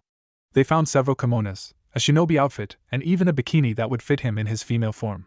They debated names for a couple hours and could not decide on one, so they went and found Naruto some clothes for his male self. The final names they came up with were Haruko, meaning sunlight, Hina, meaning sun, and finally Yuko, meaning sunlight or ocean. Naruto even splurged and bought Kurenai a few nice outfits. Over the next few days they decided on using Haruko as Naruto's female name, and Hinata would use Hina as her name while incognito. She would also use a genjutsu to hide her eyes and seal mark. Hinata took to wearing a leather headband that was light tan to cover her cursed seal mark. Naruto wondered what kissing a girl would be like. "Hinata-chan, can I kiss you, since we're going to be married someday?" Naruto asked, as Hinata blushed and nodded. Naruto felt awkward as his face approached hers and they bumped heads. Kurenai laughed at the antics of Naruto and Hinata. Kurenai, not wanting to miss an opportunity to help them, gave some advice. Naruto, hold still. Now make a face like this, Kurenai stated as she positioned his head, and then looked to Hinata. Now Hinata, do the same thing but turn your head this way. Now gently press your lips together, and see what happens. The first kiss was light and dainty, and their lips brushed each other. They felt electricity run through their bodies. Hinata wanted to feel it again, so Naruto and Hinata shared their first deep, passionate kiss. Hinata fought for control, as the kiss lasted for what felt like an eternity. The kiss slowly broke as they separated and slowly opened their eyes. They each saw happiness and satisfaction in the other's eyes. I know that having a relationship is new to the both of you, so please try to keep your emotions under control, as that could lead to children, which you are both too young for. I will give you 2 months on your own, but I want you to take these scrolls and keep up on your training schedule, Kurenai told the two, as she handed them several scrolls. Kurenai smiled, and said, "You're strong enough to protect yourselves from most trouble, but I would warn you to keep a low profile and keep to populated areas so that you will not be ambushed by missing Nin. Tomorrow I'll head back, so let's go over the training scrolls, so that if you have any questions, you can ask them now before I leave." The rest of the day was spent discussing what order the scrolls should be used in, and how each of the exercises was to be performed. Naruto needed more instruction, as he knew less about chakra control than Hinata did. Hinata agreed to help him with chakra control, but Kurenai grilled them on their knowledge of the 3 forbidden jutsu. Several key rules were: Hinata was not to use the shadow clone jutsu until her chakra capacity was at least double it was now. They were never to use the eagle sight jutsu both at the same time, for obvious reasons. Naruto was to get his shadow clones to work in tandem with Hinata, so that she could deliver the finishing blow to a strong opponent. Never forget to mourn the deaths of adversaries after you've finished with the battle, but during the battle do not think of those you have killed, otherwise you might soon join them, Kurenai said, as she left them for their first night alone together outside of Konoha. Hinata found that Naruto became bored easily, and had to figure ways to keep him occupied while she took care of the mundane things. She purchased sleeping equipment and a tent for them, along with a book of seals for beginners. She also purchased a couple weeks' worth of food and put it in a sealing scroll. Hinata found that while Naruto could read, he was not taught to read well. Hinata found several books and purchased them for their trip. The one thing Hinata didn't have to do is tell Naruto not to train. They would train until she was ready to pass out, and then he would train some more. It proved good that Naruto had taken the scrolls his mother had left him, as his taijutsu was horrible to say the least. Hinata helped him work on the kata in the family scrolls. He wanted to move straight to jutsu, but she told him that if he could defend himself, then the jutsu would be more effective. 2 days later, Naruto and Hinata checked out of the inn and headed east towards the ocean. Instead of wearing kimonos, they wore modest travel gear that was not as flexible as their shinobi outfits, but it was better than being caught in kimonos. Just after lunch, Naruto was looking over the bingo books that Kurenai had given him, one on shinobi and one that had the local list of wanted thugs. A couple hours later, a group of 10 bandits surrounded the couple and demanded their money. Naruto looked at the book and back at 2 of the men, back and forth between the book and the men. "Hey kid, we want your money, so hand it over and we will just let you go, since the girl's too young for us." "Did you hear me? What's that book you're looking at?" one of the bandits asked. Naruto finally looked up, closed the book and smirked. He began to count them and nodded. "What is with that kid? Is he touched in the head, boss?" another bandit asked. "About 3,000 ryo here, and we can either bring them in dead or alive, Hina-chan," Naruto explained. Several of the bandits drew their swords and moved to attack only to hear, "I would just give up if I were you." "We don't want to kill you," Hinata softly explained. All 10 bandits began to laugh so hard they fell on the ground. Naruto quietly created 20 shadow clones, disarmed the bandits, and began to tie them up before they were able to regain their wits about themselves. "Hey, how did you do that? You beat us without even getting a scratch," one of the bandits shouted, as Naruto finished binding them. "You were overconfident, and thus we were able to easily defeat you," Naruto explained, as the bandits just shook their heads. The clones quickly took all valuables away from the bandits. They then dragged them off to the local constable. They were able to get 4,000 ryo of bounty for the bandits. Naruto refused to give his name, and the constable thought he was too young to be a bounty hunter. When Naruto and Hinata explained that they were shinobi in training and were on break from the academy, the man took the prisoners and gave them the bounty without any more questions. Naruto and Hinata found the walk to the next coastal village refreshing, as there were no bandits. 2 days later they saw a couple of figures on the horizon. One was carrying a massive sword on his back, and the other appeared feminine or was female. Naruto shifted the sword he had to a harder-to-reach position so that he would not cause the man with the really big sword to feel threatened. As the two groups approached each other, the stances became more pronounced as shinobi. Both pairs stopped about 20 feet from each other to size each other up. Naruto decided that being quiet was better than trying to annoy a man who wore a mist headband. He was tall with short cropped black hair. He wore white camouflage pants and a gray shirt. The man looked at both of the children and saw the sword. He began to laugh. "How are you supposed to defend yourself if you do not wear the sword properly?" he asked pointedly. Naruto looked up at the man with a slight grin. "Well, I knew there was no way I could even try to fight someone like you with this hunk of steel, so why show it in a way that might cause you to attack?" Naruto asked, as the man put his hand to his chin and chuckled. "You have a point, kid. Why are you out here? I can tell you have shinobi training by your stances, though they're weak. Haku, here, could teach you both a thing or two about skills. I'm Zabuza Momochi." Zabuza began to explain, as Naruto flipped through his book. "Demon of the Bloody Mist. Items of interest are that he is a master of the silent killing technique, one of the 7 swordsmen of the Hidden Mist, and had made a failed assassination attempt on the Mizukage," Naruto rattled off from his bingo book Kurenai had given them.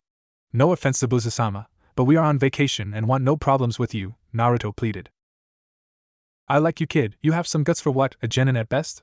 You are brave to read off my description from a bingo book and not either piss yourself or run away," Zabuza commented with mirth in his voice.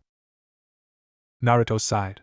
"First, I would have to protect Hinata-chan here, even if it cost me my life, and second, running would only get us killed quicker," Naruto stated bluntly, as Haku and Hinata both giggled at Naruto's chivalry. "True, so are you genin on break or what? You seem too young for anything else unless you're protégés," Zabuza stated, as he looked at them. "We failed out of the academy, so we are not even genin. We're currently just skilled civilians until next time the academy starts," Naruto admitted to the missing nin. Zabuza looked at the kid, awestruck at how easily the boy gave up information. "Look, kid, you talk too much. I like you, so here's some advice. Ask more questions than you answer.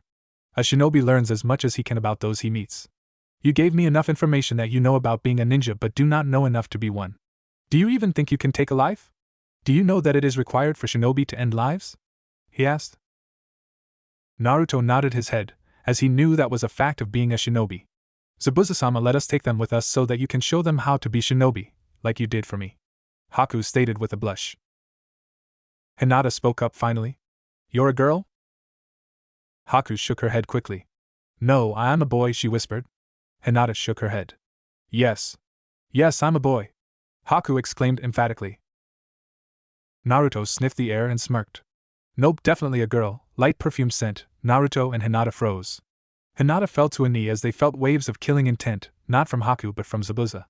Naruto was still able to stand and actually look Zabuza in the eyes.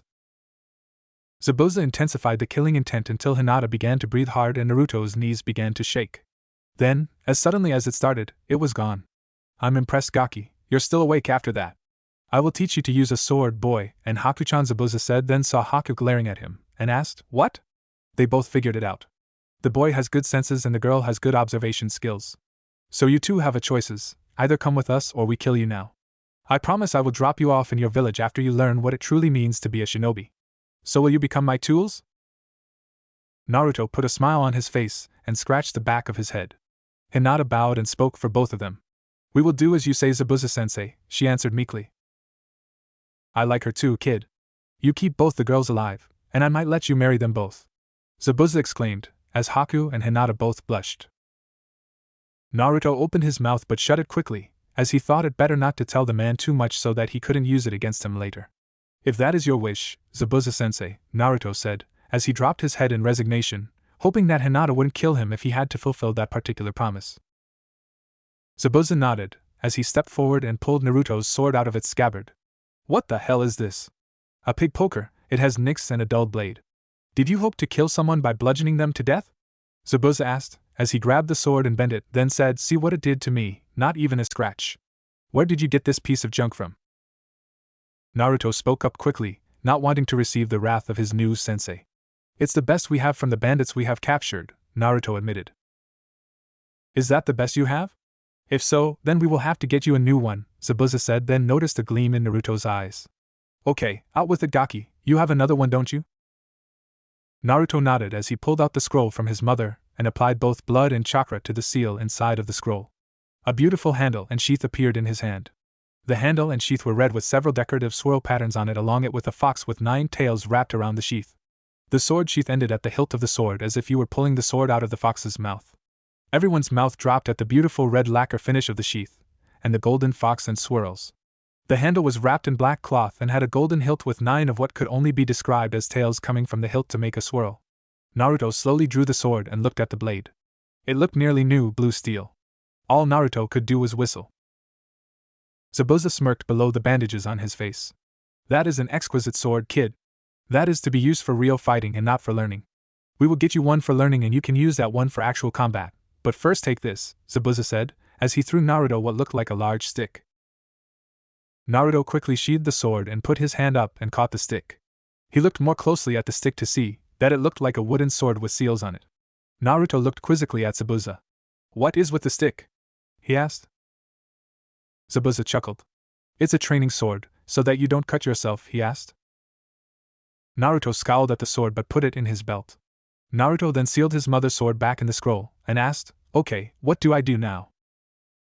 Zabuza smirked at the question, and answered, "Push some chakra into the training sword and see what happens." Naruto pushed a little chakra into the sword, only to find it weighed a ton, and it pulled his hands to the ground. "What the hell?" he shouted, as he became very annoyed. "Not too good with chakra control, eh, Gaki?" Zabuza teased. Naruto shook his head as he stopped the flow of chakra to the sword and it lightened slowly. "So it's used to build up my strength?" he asked. "Good call, Gaki. Now I need names for my new tools, and if anybody asks, Haku is a boy. This way we can keep her safe when I'm not around. I would also tell your girlfriend that she should hide herself from being a girl, as it will attract less attention. We are heading to Wave Country to get some work from the shipping magnate Gato. He has hired us to do a job," Zabuza explained. "We are also going to meet up with a couple of guys that will be there soon. I don't trust them, but they are also missing Nin. They are the demon brothers, and I really advise we hide the fact that your girlfriend is a girl, or you may have to fight a couple of chunin over her virtue."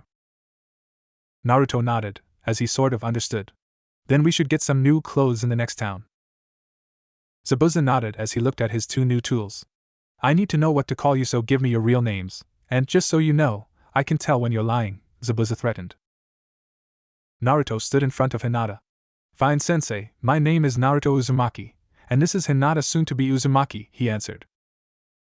Zabuza put his hand on his chin and thought. "Naruto is a rare name, but we can live with it unless we run into people from your home village.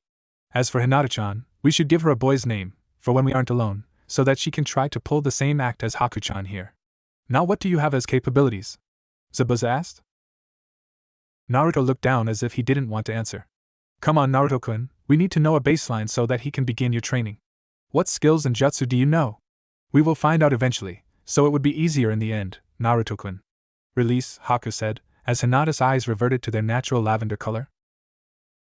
"Look what we have here, a Hyuga. Are you a main or a branch member? She has a bloodline like you, Haku-chan, though yours deals with ice and hers is a Dijitsu," Zabuza explained to Haku as Hinata removed her headband revealing her seal. Zabuza sighed in pity, and said, "A branch member, that's fine, but we should also work with you on ninjutsu so you can hide the fact that you're a Hyuga." Naruto sighed. "I don't want to betray the Irika-sensei or Kurenai-sensei. I'm not asking you to give me your jutsu.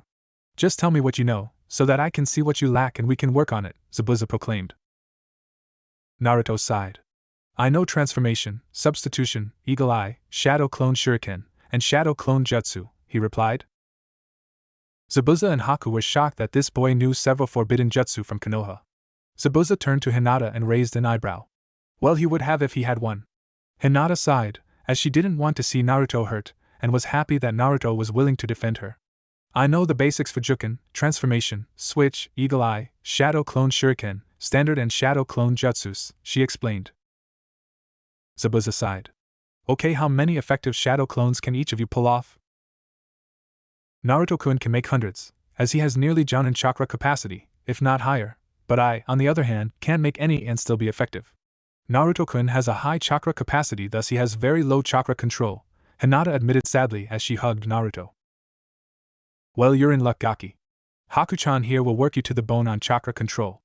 I'm sure the girls have great chakra control, so we should get you up to speed and get you leaning chakra control.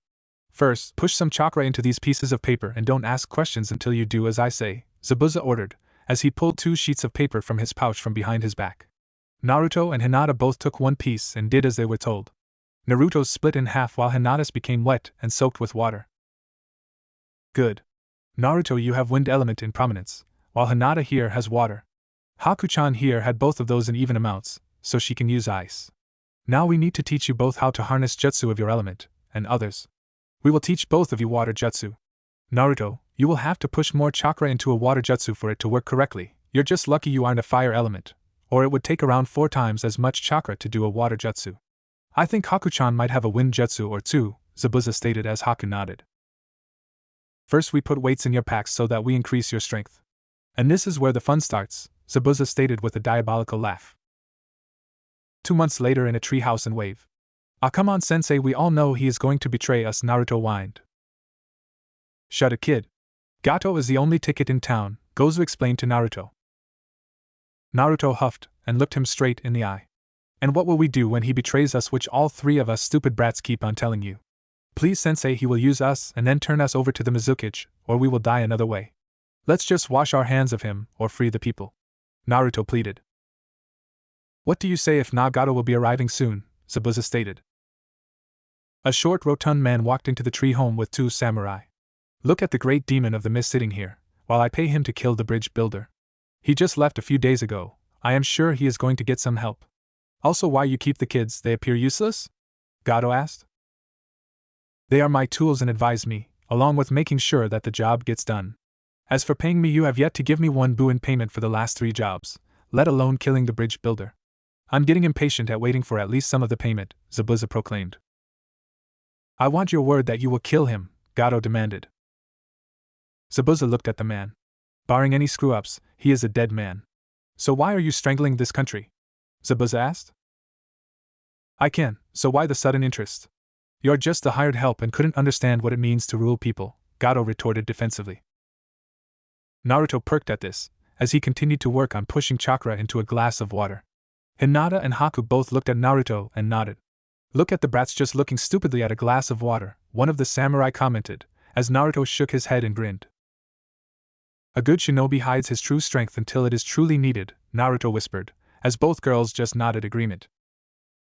Shut it, scum, he already has a problem with concentration, unless you want me to kill you now, Zabuza threatened. I want that man dead, as he's building a bridge that will destroy my plans. Now get to it, Gato threatened, as he summoned his thugs to him and left the house. Demon brothers, go get Tazuna now, Zabuza said, as he heard several thuds in the door. Water style, water needle jutsu, Naruto proclaimed, as Zabuza saw water-shaped saban slowly fall into a puddle at the door. He also noticed the holes dug into the door. So you finally got that jutsu? Can you do hidden mist any better yet? Zabuza asked. Yes, but I need either high humidity or a lot of water around the area. While Haku and I have continued to work hard on my chakra control, it still is pretty pathetic, Naruto admitted. The demon brothers left the house and headed for the trail of Tazuna. I believe that Naruto-kun is correct. The man is going to betray us, Haku admitted. Naruto smiled, but also cleared his throat. Zabuza-sama, Naruto stated, as Zabuza turned his attention to Naruto. You have said that you hate the Mizukage for what he has done to the water country and to the village. Zabuza nodded at Naruto proclamation. Naruto then continued, well, would you allow something like what Gato is doing here to happen in the water village, if you were Mizukage?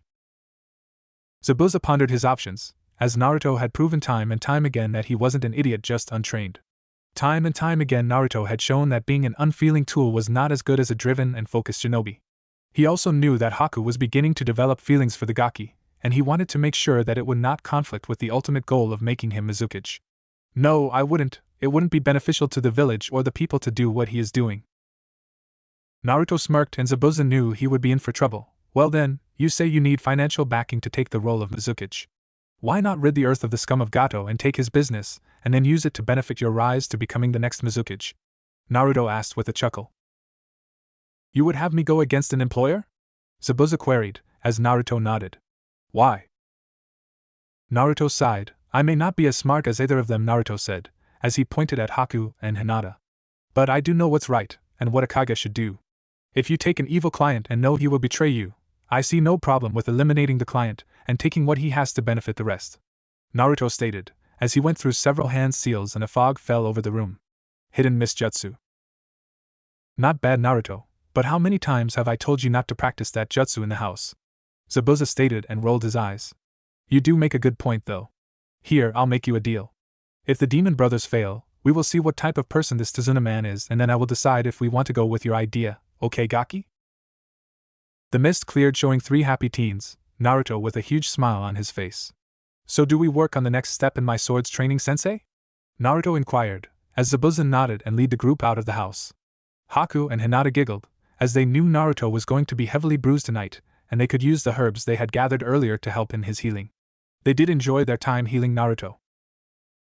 3 hours later Naruto was being dragged in on Haku and Hinata's shoulders, as they placed him on his bed and proceeded to disrobe him. As usual, Naruto-kun pushed himself almost too far, Hinata admitted.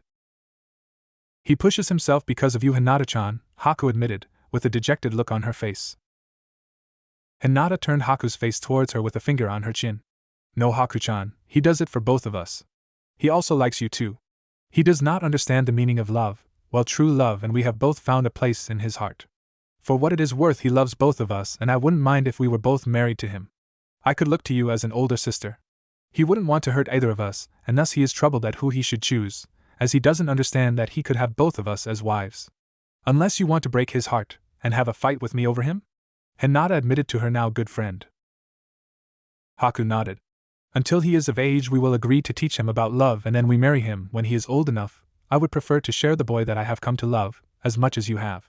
Now let's fix him up. I know he heals very quickly. But Zabuza-sama didn't go easy on him today, Haku commented, as she pulled a jar of healing balm from the shelf. Both girls applied the balm to Naruto's injured body. Does he have a Kekii Genkai? I mean, his healing ability is quite remarkable. Hinata thought about it, but wasn't sure if the healing was due to the Kyuubi or a bloodline that Naruto had, or maybe even both. I'm not sure, as he has not allowed me to disclose the information about his parents to you and Zabuza-sama as of yet, Hinata replied. Naruto groaned, as he continued to sleep. The girls pulled a blanket over him to make sure he didn't catch cold and headed out for their own training. While Naruto had gone from tree climbing to water walking in only a month, his chakra control was still very poor. The girls showed perfect chakra control and were able to do both with more proficiency than before, and with Naruto and Zabuza pushing their chakra capacity to nearly double what it was before, as Hinata could do a single shadow clone and have it do a single attack or defensive jutsu without worry of chakra exhaustion. Haku could maintain her ice mirror jutsu for nearly an hour while training with Naruto. Zabuza found that Naruto pushed him also, and was able to improve his own fighting abilities and chakra capacity. The demon brothers had kept mostly to themselves after they had insulted Naruto when they first met. Flashback. Naruto walked between Hinata and Haku, as they approached the new house they were going to live in. Zabuza told them that the demon brothers would be joining them there while they worked for Gato, as bodyguards or special assignments that he wanted them to do. Naruto noticed a couple of chakra signatures to his left, and drew his kunai as Haku giggled at Naruto. 2 men burst from the brush as Naruto pulled out a second kunai ready for battle. Zabuza, why did you get a couple more brats? I mean, Haku is bad enough, do we have to work with 2 more ninja wanabes? Naruto stood his ground in a defensive posture as Hinata took up a similar posture. What did you say, you jerk? Naruto demanded, with a growl. Both leapt to Naruto, who just sidestepped them and put a kunai to each of their throats. I may be a punk, but at least I'm trying to improve my abilities and I didn't underestimate my opponents. What do you have to say now? Gozu sighed and lowered his hands in defeat. I'll admit you are not bad, For a genin level shinobi, that is. But we didn't see anything from the other boy. He looks really weak.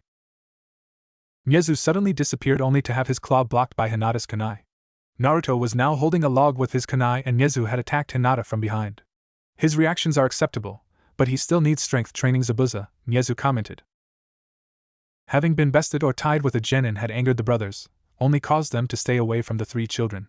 This suited them fine, as they wanted to train away from the brothers. The brothers again and only a day later had gotten on Naruto's bad side, when they had shown him a girl they had kidnapped from Water Country, and were going to use her for both pleasure and ransom.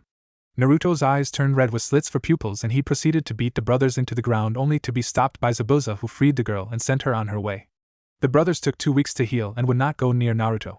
Since Hinata and Haku always kept close to him, they avoided them too. They decided had to stay away from all of them. Zabuza had assumed it was an animalistic bloodline, so he didn't ask any questions.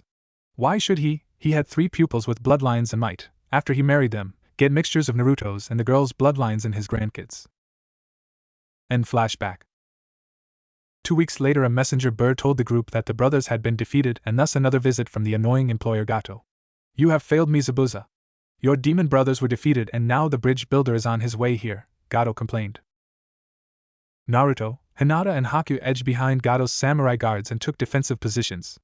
Zabuza swung his sword and nearly hit Gato's throat. I promised you that I would get him, but you also promised me that you would pay me. I have seen no payment and lost 2 mediocre tools. I will go see what it is with the people that guard the bridge builder, and if I deem it easy enough I will kill him for you. Now get out! Zabuza exclaimed. Gato wiped the sweat from his brow. You better not fail me or I'll bring in someone here who can do the job, Gato threatened, as he left with his guards. Just after he closed the door he turned to his guards. Remind me to call the Mizukage after he leaves to kill the bridge builder, so that we can get rid of him and not have to pay him, Gato stated, as he and his men laughed while they left the area. Naruto had his ear to the window and scowled. Zabuza-sama, he is going to betray us, even if we succeed, and he's going to contact the Mizukage and turn us in. We all know what will happen, he will send hunters and we will have to run. I was hoping to get back to Konoha and prove we're good enough to be genin, Naruto stated with a dejected look. Zabuza laughed. Let's go meet this bridge builder and see if it is enough for us to remove Gato from the picture, Zabuza stated, as the group nodded and left the house. A day later the 4 were watching a group of 5 walking through the forest. Naruto pointed at each and began to speak. Let's see, team, I mean Sasuke Uchiha, the one with the permanent scowl and duck-butt hair. I still don't like him. The pink-haired one is Sakura Haruno. I can't believe I actually liked her. That was before Hinata-chan and Haku-chan showed me what it meant to actually be accepted, Naruto commented, as both girls blushed.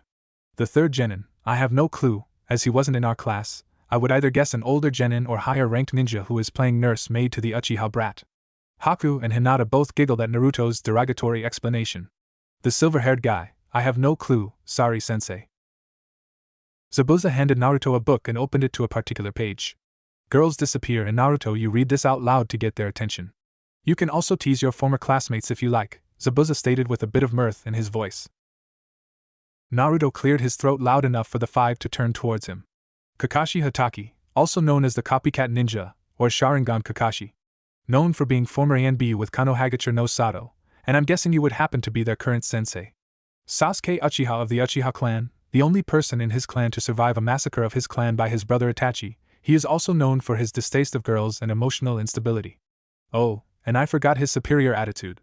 Sakura Haruno, best in class in book knowledge, but her practical skills were basically nil. Last member of your team is a mystery. Finally you, sir, must be the man the Gato team fears so much, Naruto proclaimed loudly. The group looked up at Naruto, who sat on the branch reading the book that Zabuza had handed him in plain view.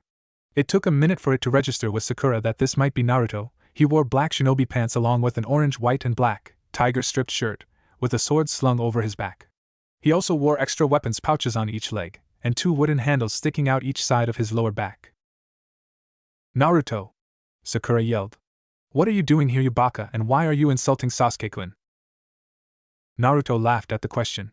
I'll tell you why, Sakura. I'm on vacation, and he has no sense of humor. He believes he is the best, but I know a secret, Naruto teased.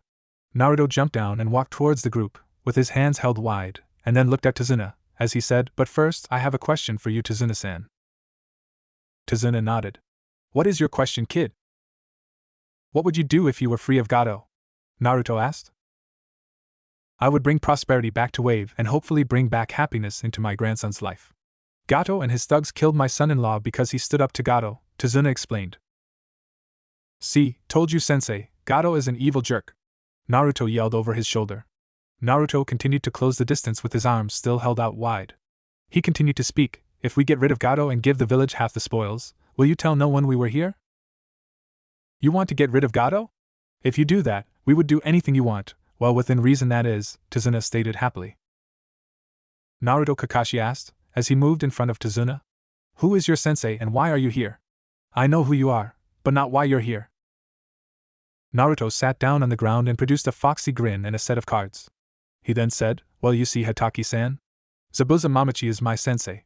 We currently have an equal number of shinobi that you have, but we also were sent here by Gato to kill Tazuna here. I told sensei that Tazuna would make a better ruler than Gato, because he wouldn't use the same thuggish tactics Gato enjoys. You mean the demon of the mist is your sensei? Kakashi asked in surprise, as he took a defensive stance. Why would you allow yourself to be his student? He's a monster. Naruto's eyes narrowed, as his voice turned cold and asked, like the village thinks I am? A surprised look crossed Kakashi's face. Naruto, we can't have that type of discussion here. Where is your sensei? Kakashi asked in a very nice tone, but also put enough seriousness in it to let Naruto know he was watching him. He will only come out if you attack me or you agree to a ceasefire, if only temporary, Naruto stated with a serious tone. Sasuke walked in front of Kakashi and turned his back on Naruto. You're not going to take him seriously, are you? He was the dead last in class, while I was Rookie of the Year, Sasuke proclaimed, as Sakura clasped her hands and had hearts in her eyes. You're also dickless, the third member of the team stated without emotion. I like him, Naruto commented happily, as everyone jumped at seeing Naruto standing just behind Sasuke. Also team, never turn your back on a possible enemy. That is the last advice I will give you, at least for the moment, Naruto stated with a smile. You dope! Sasuke turned and threw a punch at Naruto, who just twisted and avoided the punch. Sasuke got angrier and continued to throw wild punches. Stand still, dope, and let me hit you. Naruto continued to dodge.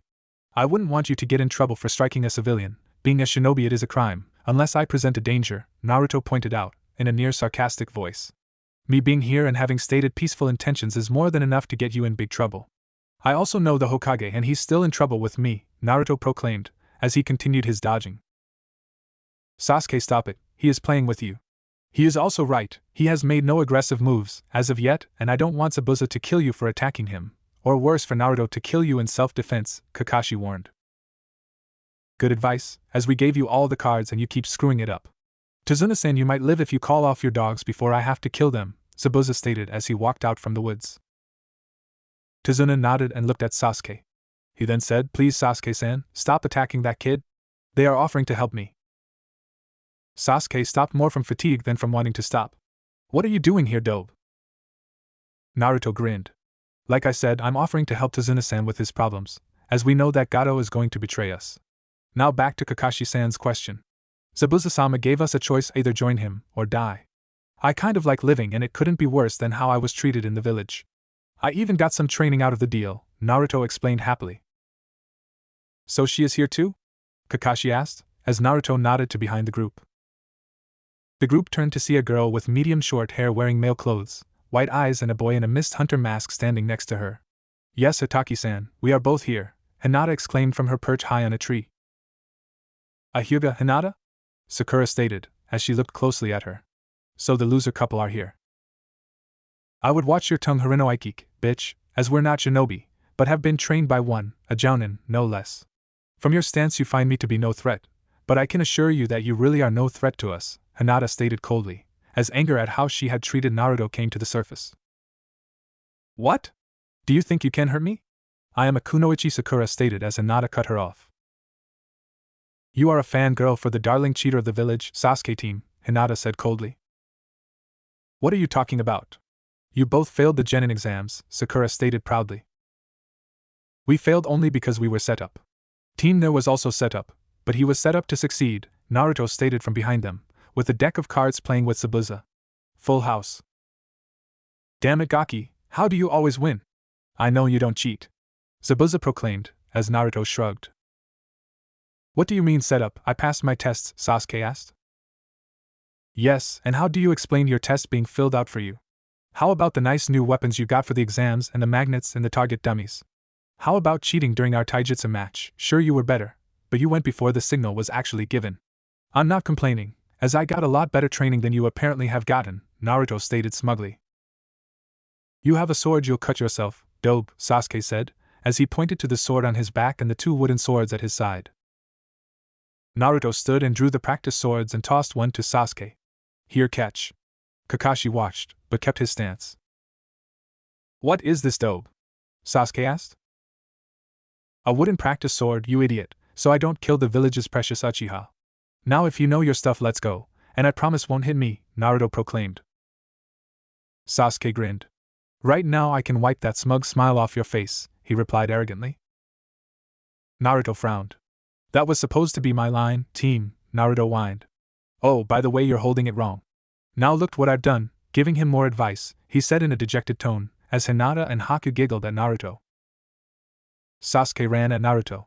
Naruto did a quick swing down onto Sasuke's sword, as Sasuke had pointed the wooden sword straight at Naruto, only to lose his grip on the sword, when Naruto sidestepped Sasuke's attack and slammed his sword directly down on Sasuke's. Naruto then picked up Sasuke's sword and waited for Sasuke to turn. Told you, here, try again, he said, as he tossed the wooden sword back to Sasuke. Sasuke growled as he caught the sword and gripped it with two hands. I hate you, he growled at Naruto. Naruto grinned. I love you too, but I don't swing that way. I'm not so sure about you, though, Naruto stated, as he blocked several blows from Sasuke. He then ducked a blow and Sasuke got out of position. Naruto smirked and stuck his sword between Sasuke's legs only to have Sasuke trip and land on his face. See, I told you that you wouldn't hit me once. You can keep that sword if you like, but don't hurt yourself, team, he said in a teasing tone. So Tazuna-san, do you accept our offer? Hinata asked politely. Naruto-kun has been quite adamant about how it is to do the right thing. Joining a missing nin isn't the right thing, Kakashi stated. Making a missing nin turn over a new leaf, pun intended, is, Naruto stated with a laugh. Now Kakashi-san, are you going to relax or are we going to have to fight? Be warned, Hinata-chan and I have taken a life before and understand the pain involved with it. From what I can see, your students have not done so. Also know that both of us have a special spot in our hearts for two of your students. Kakashi's single evident eyebrow rose, and he asked, how so? Naruto pointed to Sasuke. Pretty boy here has been the bane of my existence. He was showered with gifts by the village while I, the pariah, by nothing had ever done. Sakura there had raised the ire of Hinata-chan because she wanted my attention, but Sakura would only beat me away again and again, for nothing I was ever responsible for. I never did such a thing, Sakura protested. How many times did Naruto-kun ask you out? Hinata asked coldly. How should I know? Sakura answered in her defense. There were 84 occasions that I witnessed. You either hit him or smacked him on 81 of those. The other 3 you berated and belittled him for not being as good as Sasuke-kun, she said, as the kun rolled off of Hinata's lips like poison. That's because Sasuke-kun is the best and a whole lot better than that loser, Sakura protested, as she pointed at Naruto. So you don't deny assaulting your fellow student for simply asking you out on a date? Has Sasuke ever accepted your advances? If not, did he ever hit you for asking? Haku queried in a flat tone.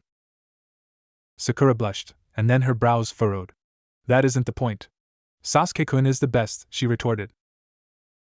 Hey Pinky, if he is the best, then how come my student beat him by only playing with him?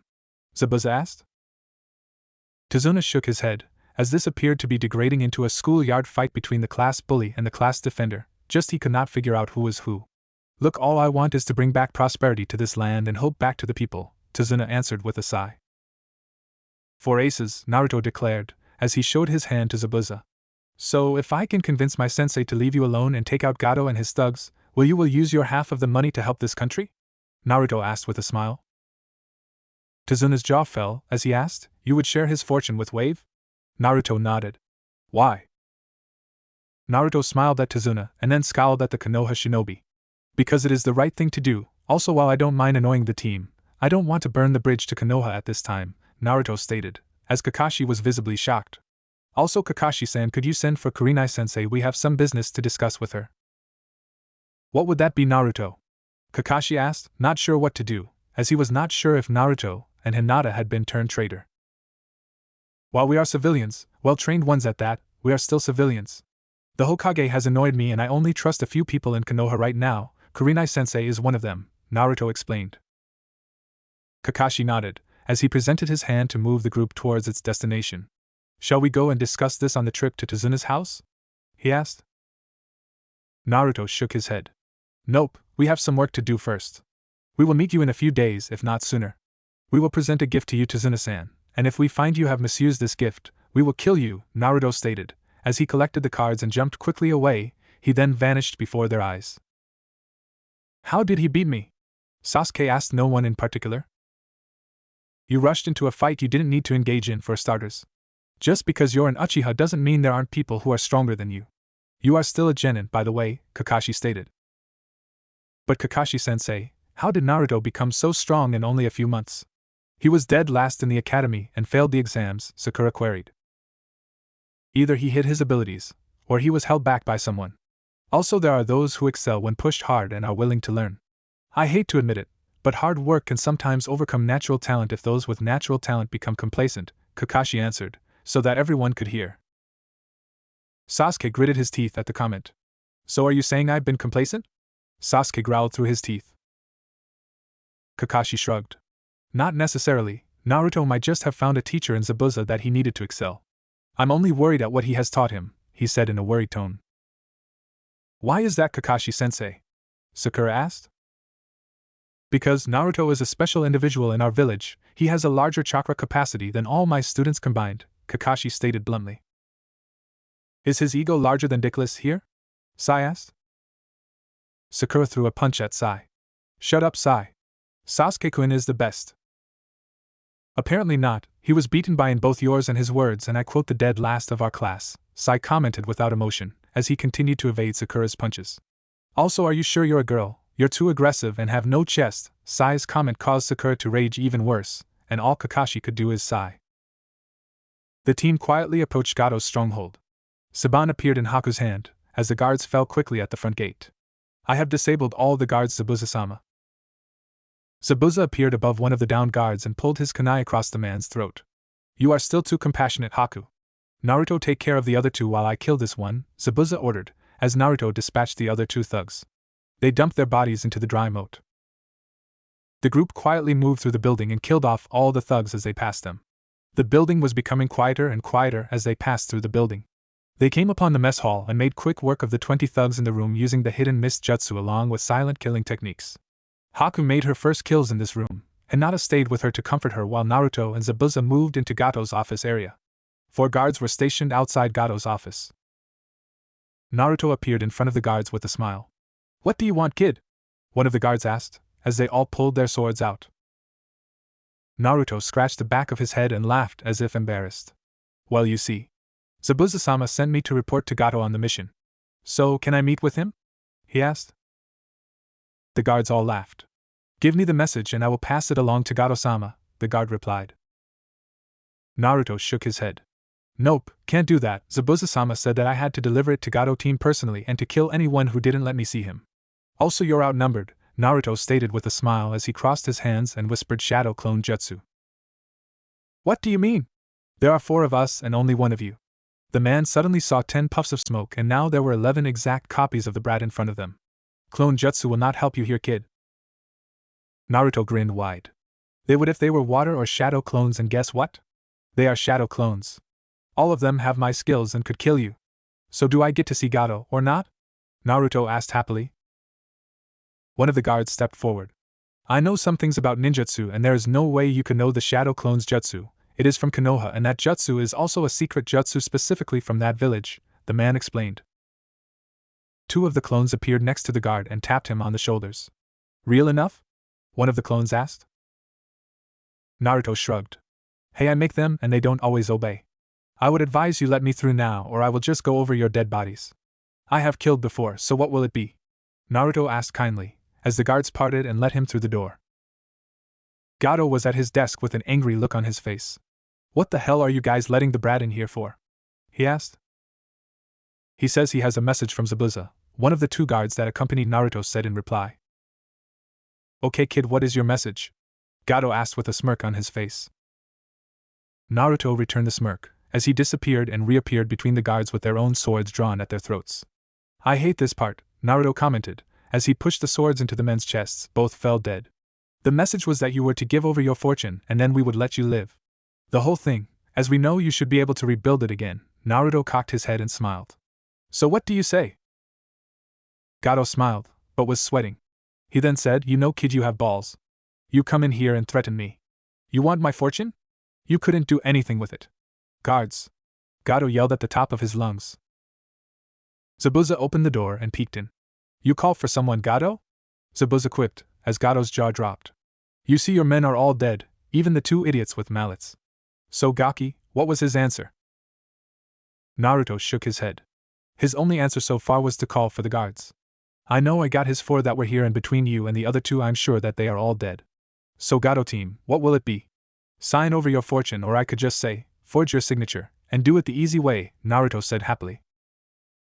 Gato pulled out some forms and signed them. Here, take it all, just let me live, he pleaded. The money in the vault too? Naruto asked, as he pointed to the big picture on the wall of Gato. Naruto put his hand on his chin, as if to analyze the picture. I'm not sure they got your good side. Wait, to tell the truth, you don't have a good side. Gato grumbled at the jab, as pulled the picture to the side and opened the safe. He then asked, anything else you want? Naruto was sitting at the desk going over the paperwork. HM Gato's shipping is hereby signed over to Tazuna of Wave to become Wave shipping. Gato's 3 million in saving is hereby signed over also to Tazuna of Wave, and all properties in Wave are also hereby signed over to Tazuna of Wave. Interesting. Oh my, you didn't tell me you didn't? Naruto asked in a mocking tone. What are you talking about? Gato asked, not sure what document that the boy was reading. Sensei, he called the Mizukage in the day we left. Naruto stated, as he turned the paper towards Gato for him to see and wagged his finger. Too bad, I was going to let you live, Zabuza said, as he appeared behind Gato and deftly removed his head from his body with his sword. So we get it all, or did I kill him too quickly? He may have another million or so hidden elsewhere, but it would take weeks to find it, so not really. Let's get these documents back to Tazuna and get ready to leave. I figure the Hunterine will be here in about 3 days. Naruto stated, as he moved to the vault. He quickly sealed the contents.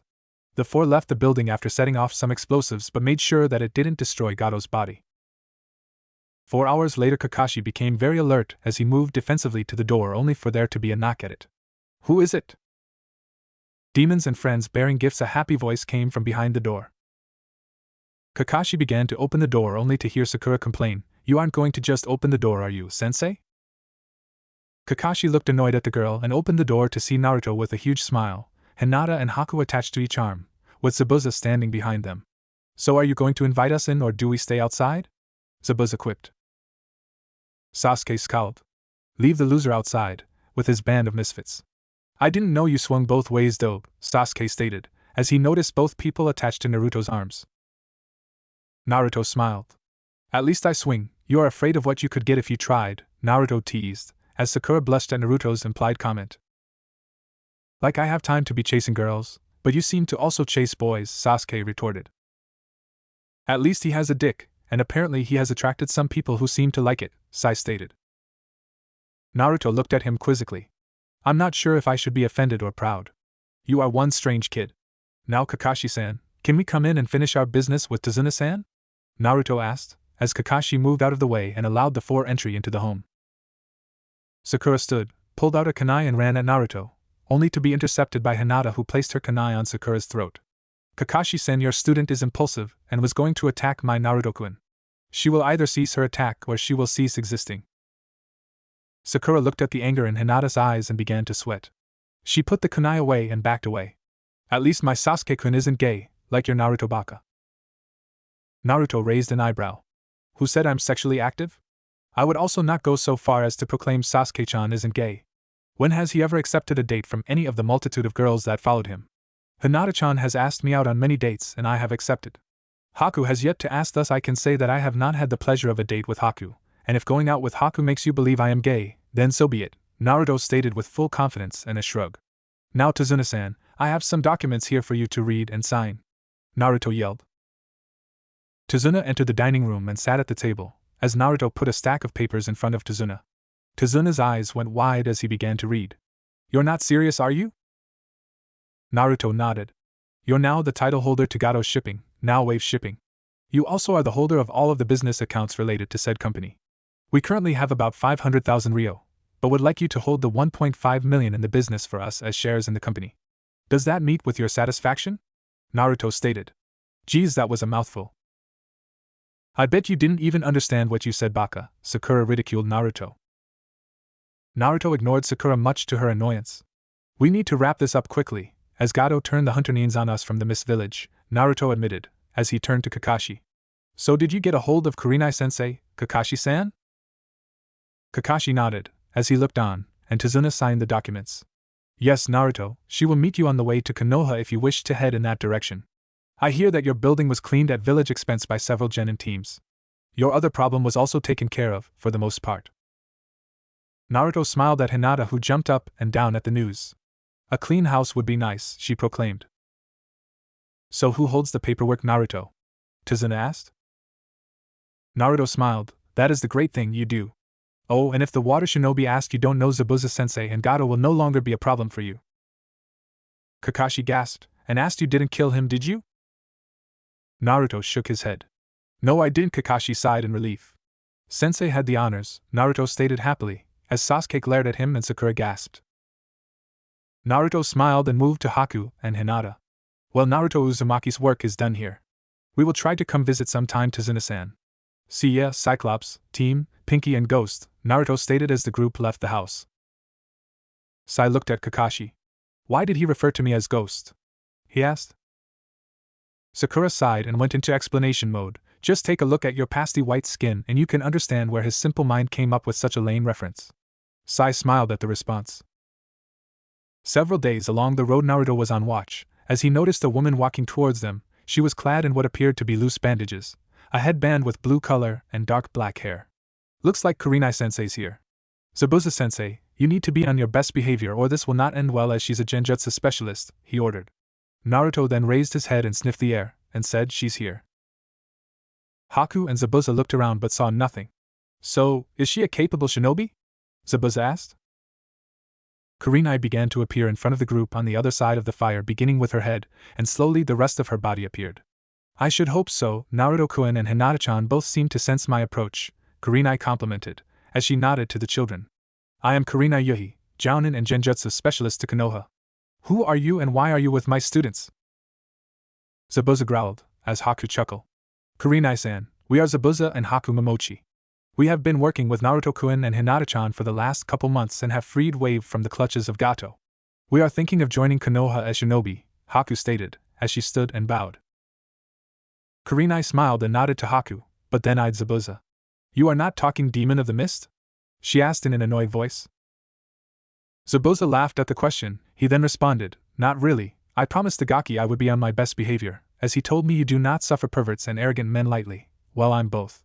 So, I thought it would be better to let them do the talking and leave me to watch. Good enough for you, Ms. Yuhi? Zabuza admitted. Kurenai nodded. I suffer perverts to a point, as I know everyone is one to some extent, or we would not have children. You understand that if you come with us to Konoha you will have to surrender your weapon and might even face jail time or worse, you could even be sent back to Mist? Kurenai asked in all honesty. Zabuza nodded. I'll do what it takes to make sure my daughter is taken care of. She possesses a Kekkei Genkai for ice and at this point in time is betrothed to Naruto here, along with Hinata-chan, Zabuza stated. He then raised a hand to forestall disagreement. And he had no choice in the matter. She likes him a lot and gets along well with Hinata-chan, so it will not interfere with their lives. He will just have to work twice as hard to keep them both happy, Zabuza commented with a chuckle. Kurenai raised an eyebrow and looked at Naruto. You know I will be keeping an eye on you to make sure you treat them right, do you not, Naruto-kun? She asked, as Naruto wore a dejected look, but nodded. Now I think you might be able to be a genin team with me, and possibly Zabuza as the Jounin sensei. Zabuza sighed. That is nice and all, but we need to get going. I'm sure the hunters will more than likely be following us by now. We really need to get going, Zabuza proclaimed, as the group cleared camp and headed towards Konoha. Kurenai noticed several things. Naruto seemed happy, Hinata seemed more confident, and Haku seemed to want to be near both of them.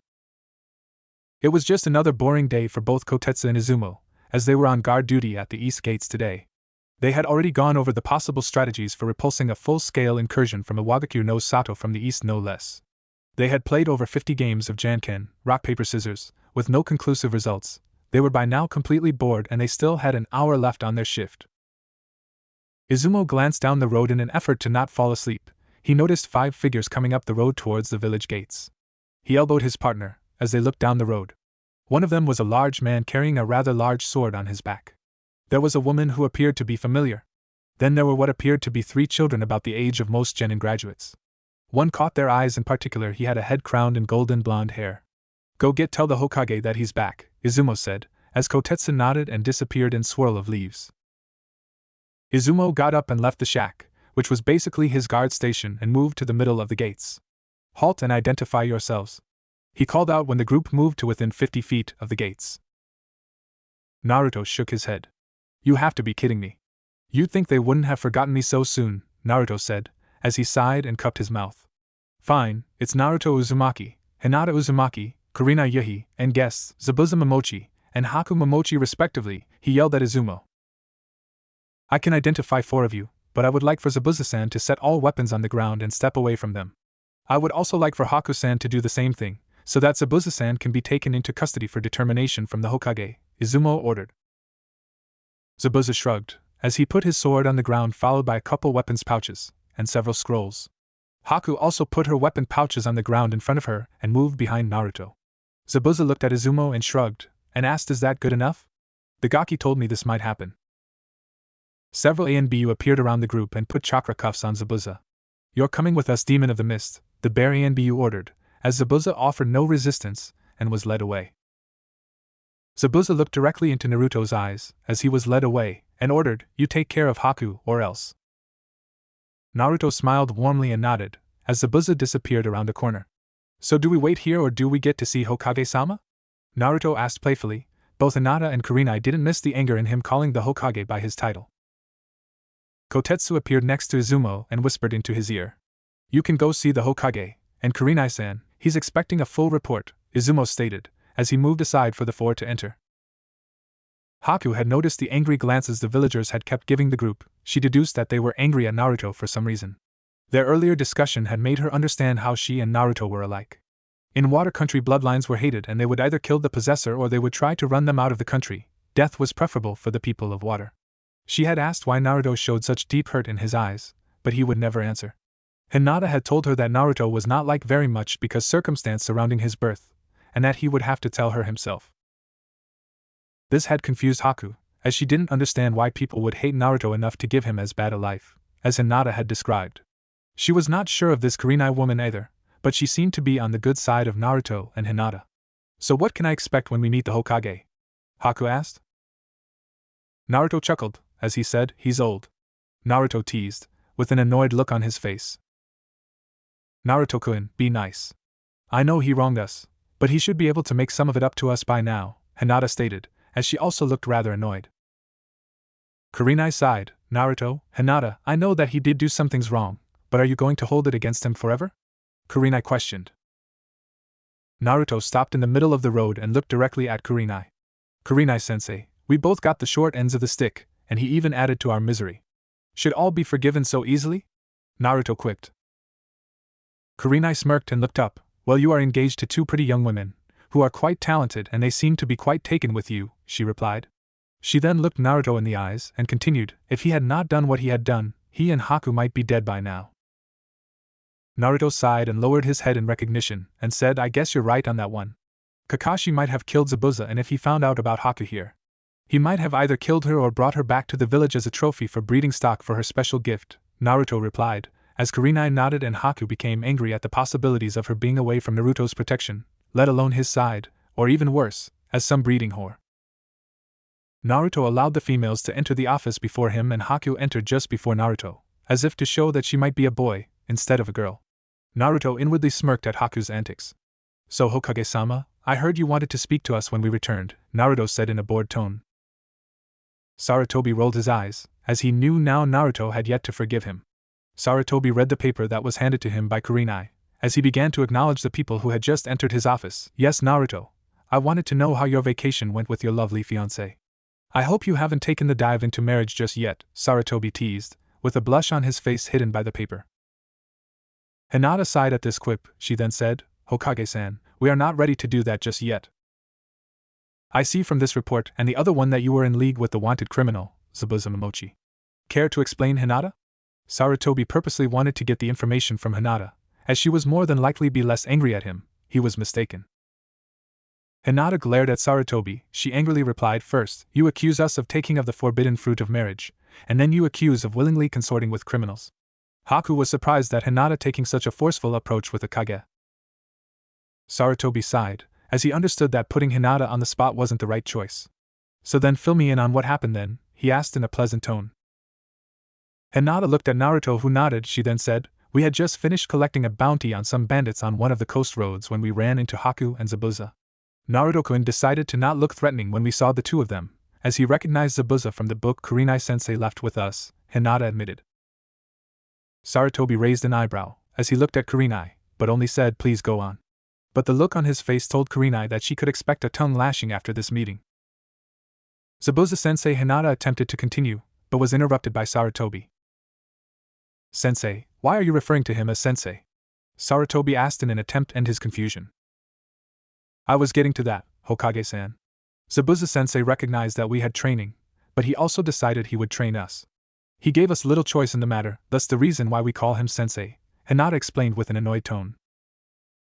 You do understand that you spent time with a wanted criminal, do you not? Sarutobi asked, as both nodded. Sarutobi sighed. Now are you ready to start the academy? Naruto began to snicker and Sarutobi raised an eyebrow. What is so funny, Naruto? Well, if your Rookie of the Year is any indication of the skill of your genin, then you should send them all back to the academy with us, Naruto exclaimed. I'm not sure I want to know, but what do you mean? Sarutobi asked. Naruto-kun beat Sasuke Uchiha in a sword fight, with training swords, Haku explained. Sarutobi looked surprised and then looked at Haku. And who might you be? Haku bowed. I am Haku Momochi, Zabuza's adoptive child. I would also say that if you were to rank them, Naruto-kun is high-level genin, Hinata-chan is mid-level genin, and I'm low-level chunin in abilities. That is if you were to ask. Otosan is a slave driver though, she admitted. And we work great as a team, Naruto proclaimed. I should hope so. With your future wife by your side, you should work well as a team, Sarutobi stated in an attempt to get a reaction out of Haku. He could swear that he saw a blush from the boy. I must be getting old, Sarutobi thought to himself. Kurenai-san, I want you to do an assessment on these three to see if they make a good team, and I want a report by the end of the day tomorrow. After I get the report, I will decide if they are ready to become genin of the leaf. Also, I want to know why you were fighting Sasuke, Sarutobi ordered. Naruto smirked at this request. We were ordered by Gato to kill the bridge builder, Tazuna. I also heard Gato getting set to betray us, so I proposed to Sensei that we go meet this Tazuna fella and figure what is worth more, a man who asks us to do jobs, but does not pay us, or a man who just wants to rebuild his country. I convinced Sensei that if he followed Gato, that he would not make a good Kage. So after trading some insults with my former classmates, Sasuke-chan and I played a little. Apparently your darling Uchiha-chan got his head handed to him by the dead last of the class. Don't worry, I didn't hurt him well, other than in his pride, Naruto explained with a chuckle. Oh, and Gato is no longer a problem. So we performed your team's mission and protected the bridge builder. Do we qualify at Shinobi yet? Hinata asked. Sarutobi sighed. What happened to the shy little Hyuga girl we all knew and loved? He asked. Hinata and Naruto scowled at the Hokage. Hinata lifted the leather headband and pointed to the curse mark on her head, and yelled at Sarutobi, This is what happened to her. The Hyuga clan assaulted me and branded me, even though I was never supposed to receive it. You forget that we have both been hurt by that clan. Yet, you did nothing to either ease the pain or even believe us. We could also leave and go to another village, Hinata angrily proclaimed. Sarutobi coughed, but he said in his defense, Even though I didn't visit after the assaults, I did worry about both of you. Naruto burst out laughing. You proclaim that you are there to protect the village, yet you don't protect it from itself. What if they had killed me in the assault and it go out? Naruto hinted, as Sarutobi noticed the confused look on Haku's face. So are you ready to go back to the academy? Sarutobi asked, attempting to change the subject yet again. Let me see. No! Naruto shouted. Give me the exam right now. All three of us could pass it right now, and I swear if there is a genjutsu on my test I will break all the genjutsu within a mile radius, Naruto proclaimed, much to Sarutobi's surprise. Sarutobi nodded. Fine, go to the academy tomorrow with Kurenai-san and have the test administered. If you all pass, then you may become a genin team. Naruto smirked. Okay, Hokage-sama. We will take the test and become a new team. Time to go home, Hinata-chan, Haku, Naruto said, as he left the office, both girls right behind him. Sarutobi looked at Kurenai. So what is the story of the boy, Haku? Kurenai smirked at Sarutobi, who raised an eyebrow. She is Naruto's second wife-to-be. Documents have already been filed in both Wave Country and here in Fire Country. Other than her being skilled in Zabuza's adoptive daughter, I haven't much information to give you, as the three of them were quiet on the way here. I know Zabuza did it to protect Haku, but I'm not sure why, Kurenai explained. So he's still mad at me, Sarutobi said in a sad voice. Kurenai scowled at the Hokage. Well, you didn't visit them after the attacks. He looked up to you, and then you chose to not even go to see them. They broke 5 of his ribs and his right arm. Luckily the Kyuubi healed him. This village has turned its back on a hero, and he feels you did too. Added to that the scroll incident and you're fighting an uphill battle with them, Kurenai admitted with a sigh. He doesn't hate you though. He is just deeply disappointed and hurt. You kept them in the dark about things you shouldn't have, Kurenai chided. You know as well as I do that there are things to be considered, politics is one of them. The council, in a concession to my law, and forbade me from revealing his heritage until he made genin for his first scroll and jounin for the second scroll, Sarutobi admitted. Kurenai shook her head. And we all know how well they kept his secret from the village. How about how they have pushed for the banks and business to treat him? He either isn't allowed into places or is overcharged for inferior quality goods and foods. Why do you think he buys so much ramen? He knows now the nutritional value of it, and yes, he does like the flavor, but thanks to them his diet may have ruined his growth. Apparently Hinata and Haku have worked on changing his diet, so that he gets the proper nutrition he needs. Also, have you investigated the deaths of his family? I'm sure he will be asking. He currently assumes that you haven't, and wants to give you a little more time, Kurenai admitted. Yes. The investigation is nearly complete in both cases. I'm afraid there can be no prosecution though, Sarutobi stated. Kurenai looked surprised. How can you and the council protect murderers? She demanded. By the persons who perpetrated the crimes already being dead, they were Uchiha, Sarutobi admitted. How convenient, Naruto will not be pleased about that. He might even turn Sasuke into a eunuch, if he finds out that Sasuke's family had something to do with their deaths and more than likely the closing of several of the Uzumaki clan accounts. He also is not pleased with the council, and I hope you remember what happened at the bank, Kurenai reminded Sarutobi. Yes, I remember.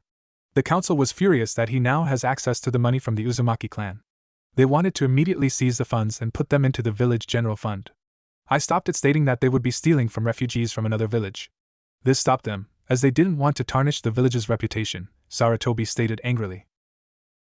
If word got out how we treated Naruto, the son of one of our Hokages, and that he was a Jinchuriki, there wouldn't be much left to our village's reputation.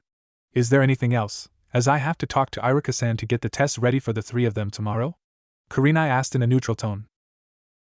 Sarutobi shook his head, and said no, that will be all for now.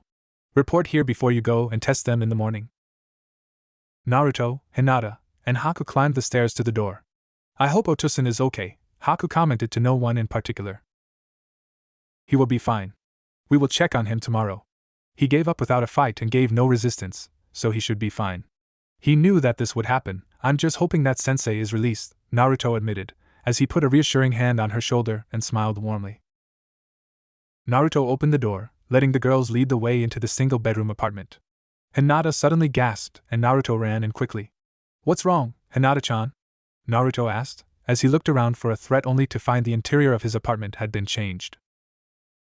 The kitchen was now larger with a newer fridge and more counter surfaces than before. There was a solid oak table with 4 chairs. The expanded living room had a couch and newer television on a stand. The 3 wandered down into the bedroom to find it also enlarged with a queen-size bed.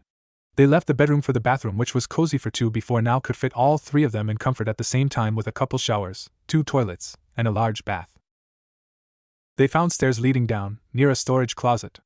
The area below appeared to be a workshop/training dojo. It was not big enough to do jutsu, but they could practice taijutsu and weapons training down in this area. Naruto whistled. Looks to me like the old man wants to get back on our good side, doesn't it, Hinata-chan? Naruto asked, as Hinata nodded. Kurenai knocked on a door to have it opened by Iruka. Hello, Kurenai-san. What can I do for you? He asked groggily. Kurenai smiled, and said they came back today? Kurenai nodded, as Irika's eyes asked if it was true, and continued, apparently Naruto has gotten himself into more trouble. Irika laughed. What did he do this time? I hope Hinata-chan isn't pregnant, Irika stated worriedly. Kurenai smiled, shook her head and chuckled lightly. No, she isn't. No, Naruto now has brought back Zabuza Momochi, and is also engaged to his daughter. They were also, all his students, they met up with him along the way and he trained them, Kurenai explained, as she entered Irika's apartment at his bidding. Zabuza gave himself up at the gates without a fight, but told Naruto to take care of Haku-chan. Oh, and do not spread that Haku is a girl or Naruto will be quite angry, as will Hinata-chan. And now for the reason I came by. You need to get 3 genin graduation exams ready by tomorrow so that we can test the 3 of them, Kurenai said. Okay, I can do that. I have a few left over from the last exams, Irika replied. So, how are they really doing? And what can you tell me about this Haku girl?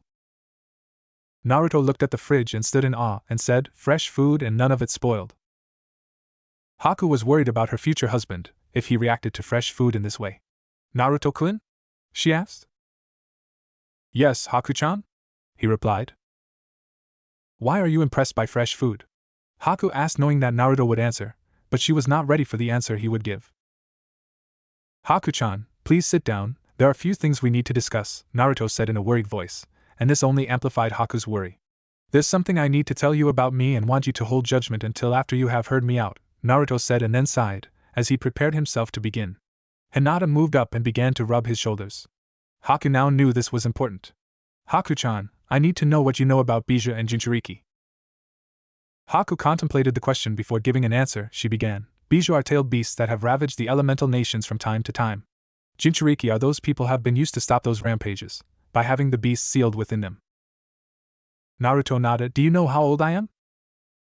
Haku smiled. Yes, Naruto-kun. You will be 13 in a couple weeks, Haku answered happily.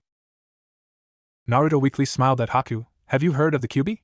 He asked, but she heard the quiver in his voice. Yes, it is considered the strongest of the Biju, and it attacked Konoha about 13 years ago. The realization hit Haku, and her smile faded to a frown. Oh, I'm so sorry, Naruto-kun. You're the Jinchuriki of the Kyuubi, aren't you? She asked timidly, as she put her hand over her mouth. Naruto nodded, as Hinata continued to try to relax Naruto, and then she asked, Are you afraid of him now that you know his biggest secret? Hinata asked timidly. Haku shook her head, as tears streamed down her face. No. I don't hate Naruto-kun. How could I hate the boy that I love? Naruto looked up at this statement, hope shone in his eyes, as Hinata smiled warmly at Haku. As you know, I was also spurned because of something I couldn't control. You have heard of the bloodline purges in the Land of Water, right? Haku asked, knowing that they would have some knowledge if only a little. Naruto and Hinata both nodded. Haku continued, those in water with bloodlines are hated and hunted. My mother had one of these bloodlines, the Hayatan, or ice element bloodline. I of course didn't know this as she hid herself in an attempt to have a normal life. She met a man, and fell in love. They had a child, me. I grew up a happy child, until my bloodline began to surface. As a child, I didn't know I was doing anything that was considered wrong. My mother found me and told me to never do it again. Unfortunately, my father had also found out and murdered my mother. Later that day, I found her dead at home, after I had come home from playing outside, Haku recounted, as the tears continued to flow. My father and several of the villagers found me at home and I had to defend myself. Haku's voice quivered, as she spoke. Naruto and Hinata both moved around the table and embraced Haku in a hug. Haku-chan, we both love you and are here for you, Naruto said in a reassuring tone. Thank you both, but I must continue.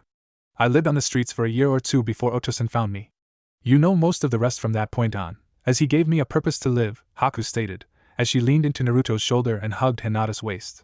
All 3 of us have known pain. It's just strange that we are all now going to be family. Hinata-chan, as my sister in marriage to Naruto-kun, Haku admitted happily, as she wiped her tears from her eyes. Naruto held Haku, as Hinata moved away to make dinner. The 3 quietly ate dinner, and then went to bed. Naruto laid in the middle of the 2 girls as they fell asleep. Haku snuggled tight to Naruto as if to never let him go. Naruto woke up first and attempted to and succeeded at extracting himself from both girls, as nature was calling very loudly. He left the room, but didn't notice 2 shadows follow him to the bathroom. He stood relieving himself and turned when he was done, only to see both girls looking at him with his boxers pulled down. Naruto sighed, as he knew he was now in trouble and quickly pulled up his boxer and flushed the toilet. So are you now happy, women? Naruto asked teasingly. Haku moved over and kissed him solidly on the lips, then backed off as Hinata followed suit. Seeing you naked or not, it doesn't matter. We're happy to be with you, Naruto-kun, Haku exclaimed, as Hinata nodded agreement. You may remain and join us in getting ready for today, as we have already seen you naked. It is only fair that we return the favor, and no, we will not be doing anything until the marriage if we can help it, Haku teased lovingly. Naruto smiled, as he walked back into the bedroom and got out his clothes for the day. Haku and Hinata followed suit, as they grabbed 3 towels. They entered the bathroom and cleaned themselves. All 3 blushed profusely, as they attempted to hold back nosebleeds. Naruto had a harder time as he also couldn't conceal his erection. The 3 left the bathrooms with their virginity intact, if only the physical portion. All 3 dressed in silence. Naruto put on his new black, orange, and white outfit. The shirt and pants were modeled after a tiger and its stripes. Hinata wore dark purple pants with a striped lavender and dark striped coat. Haku wore a blue and brown patterned battle kimono. All 3 wore black sandals. Naruto smiled, as he placed breakfast on the table. See, I told you I could find a good outfit that had orange on it, and it should help me with camouflage, he exclaimed. Hinata giggled, as Haku laughed. Yes, Naruto-kun, you did, Haku replied. Naruto shot a concerned look at Haku, and asked, I hope the wrapping aren't too tight and restrict your breathing or movement. Haku smiled and kissed Naruto, as she sat down. Thank you for your concern, Naruto-kun. I'm used to wearing them now, as I usually don't wear them at night. It does limit my stamina some, but it also helps to push me harder to increase it also. I also think I do better when I play as a boy. Hinata-chan can act like a girl, as we will need to keep up the perception of a 2 male, 1 female squad, if we want to be shinobi for Konoha, Haku said, reminding Naruto. Naruto sat down and began to eat after Hinata had also seated herself, and she also began to also eat. The next hour was spent going over possible answers for questions on the written test, as both Haku and Hinata knew Naruto would have his biggest problem there. After cleaning up the dishes, the 3 left the apartment and locked up. They met Kurenai on the way to the academy. Are you 3 ready to take the test? I'm sure you should be able to pass the practical skills, but I know Naruto might have problems with the written test, she pointed out. Naruto scowled, but then he smirked. Well, if there is a genjutsu, I will destroy it and then do the written test. Otherwise, I should do fine, Naruto exclaimed. How is Zabuza-sensei, Kurenai-sensei? He asked in a concerned voice. Kurenai looked up and thought for a second. Last time I saw him, about 30 minutes ago, he was having a nice conversation with Ibiki. They actually seemed to be getting along, Kurenai commented in confusion, as the trio laughed. The group was greeted by Irika at the academy. Morning, I hope you're ready for the test, Irika commented, as the group quietly entered the academy. Irika was disturbed by Naruto not proclaiming that he was going to pass the test without a problem. Naruto smiled, as he passed Irika, and calmly said, I think I'm ready for the test, Irika-sensei. This brought a smile to Irika's face. Good, I hope you do better this time. I also made sure that there were no genjutsu on your paper, so you will not have to do genjutsu without that being on the test, Irika said, as he attempted to reassure Naruto. The 3 were separated to different tables to take the test, in an attempt to make sure there would be no cheating. This had been a stipulation set down by the Hokage. All 3 waited for the signal to start. Begin, Irika stated, as he sat down at the desk at the front of the room with Kurenai sitting in a chair next to him watching the 3. Both looked at each other, as Naruto smirked, and both girls blushed. Both adults looked at each other, and wondered what was going on. Naruto was blazing through the test, sure of each answer, until he saw eyes forming on his desk. The eyes formed the kanji for good luck, love, Haku and Hinata. Naruto smirked, as he knew that Haku had done this at the prodding of Hinata. Naruto finished the test just after Haku and Hinata turned over their papers. Irika was surprised that Naruto had finished so quickly. The questions were somewhat harder than the last genin exams they had taken. Irika looked at the 3 and asked, Are you all done with your tests? Do you need to double-check your answers? He got nods to his first question and all 3 shook their heads to the second question. Irika collected the tests and quickly graded them. He was impressed all 3 had perfect tests, although Naruto's essay was a little lacking. His answer for what is the Hokage's job was short and concise, but Naruto added a commentary to the end about the 3rd attempting to make up for something that he should have never had to do in the first place brought a smile to Irika's face. All 3 moved to the dojo for taijutsu test. Irika decided that he would test them himself with Naruto first, Haku second and Hinata third so that he could recover if she used Juken style. Naruto's taijutsu was sloppy, but well above the academy requirements. Haku's taijutsu was concise and left little for him to falter on. Hinata's taijutsu was much improved. He had heard about her match with AIM and wondered what had happened to improve both Naruto and Hinata's skills so much. Kurenai was also pleased, as she noticed that Naruto and Hinata were more relaxed in their fighting styles and wasted less effort with their strikes and blocks. While Naruto still needed a lot of improvement, it was still quite an improvement from when she left them in the coastal town. She would have to thank Zabuza for training them so well.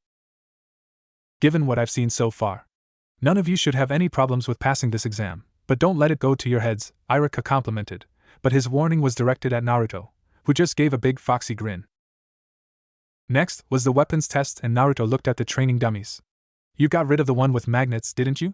Naruto asked, as Iruka nodded. How many do we need to throw and what type, as we have brought our own weapons, Iruka-sensei?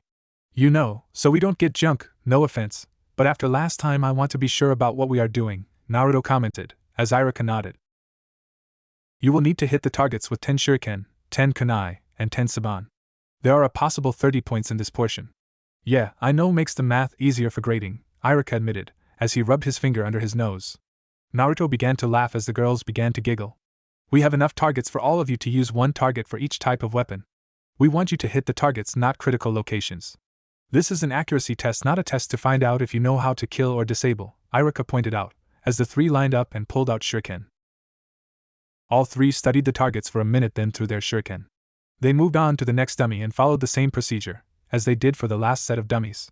Iruka moved to the dummies and scored then, while Naruto had the lowest, with score 20 out of 30, they all scored near perfect.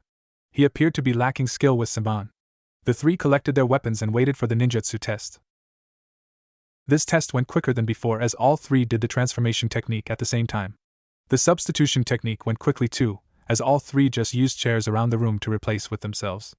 Naruto looked sheepishly at Iruka. Do I have to do a regular clone? Iruka shook his head. I need you to make at least 3 battle-ready clones, either one at a time, or as a group, Iruka replied, as Naruto sighed in relief. Haku made 3 water clones, as Hinata made 1 water clone and 2 standard clones. Naruto made 5 shadow clones. Iruka smiled, as he looked at Kurenai, and said, you all pass with near or perfect scores. Naruto lost 2 points on the weapons testing, otherwise you all passed with perfect scores. I might add that you all did better than the Rookie of the Year, Iruka commented, as he knew Naruto would be pleased to know that he'd beaten Sasuke. Naruto and the girls smiled. As they heard the news, they weren't surprised, but were happy. Kurenai stood and looked them over. Meet me at training ground 7 in 5 minutes. There we will conclude the genin test, Kurenai said, as she disappeared in a swirl of leaves. Iruka looked up and saw all three make a single hand seal and disappear in a swirl of leaves. When did they learn that one? Iruka questioned, as he began his report to the Hokage. Kurenai sat on the training log waiting for her 3 charges to enter the area. She was quickly surprised when all 3 appeared in swirls of leaves. So you have learned that technique.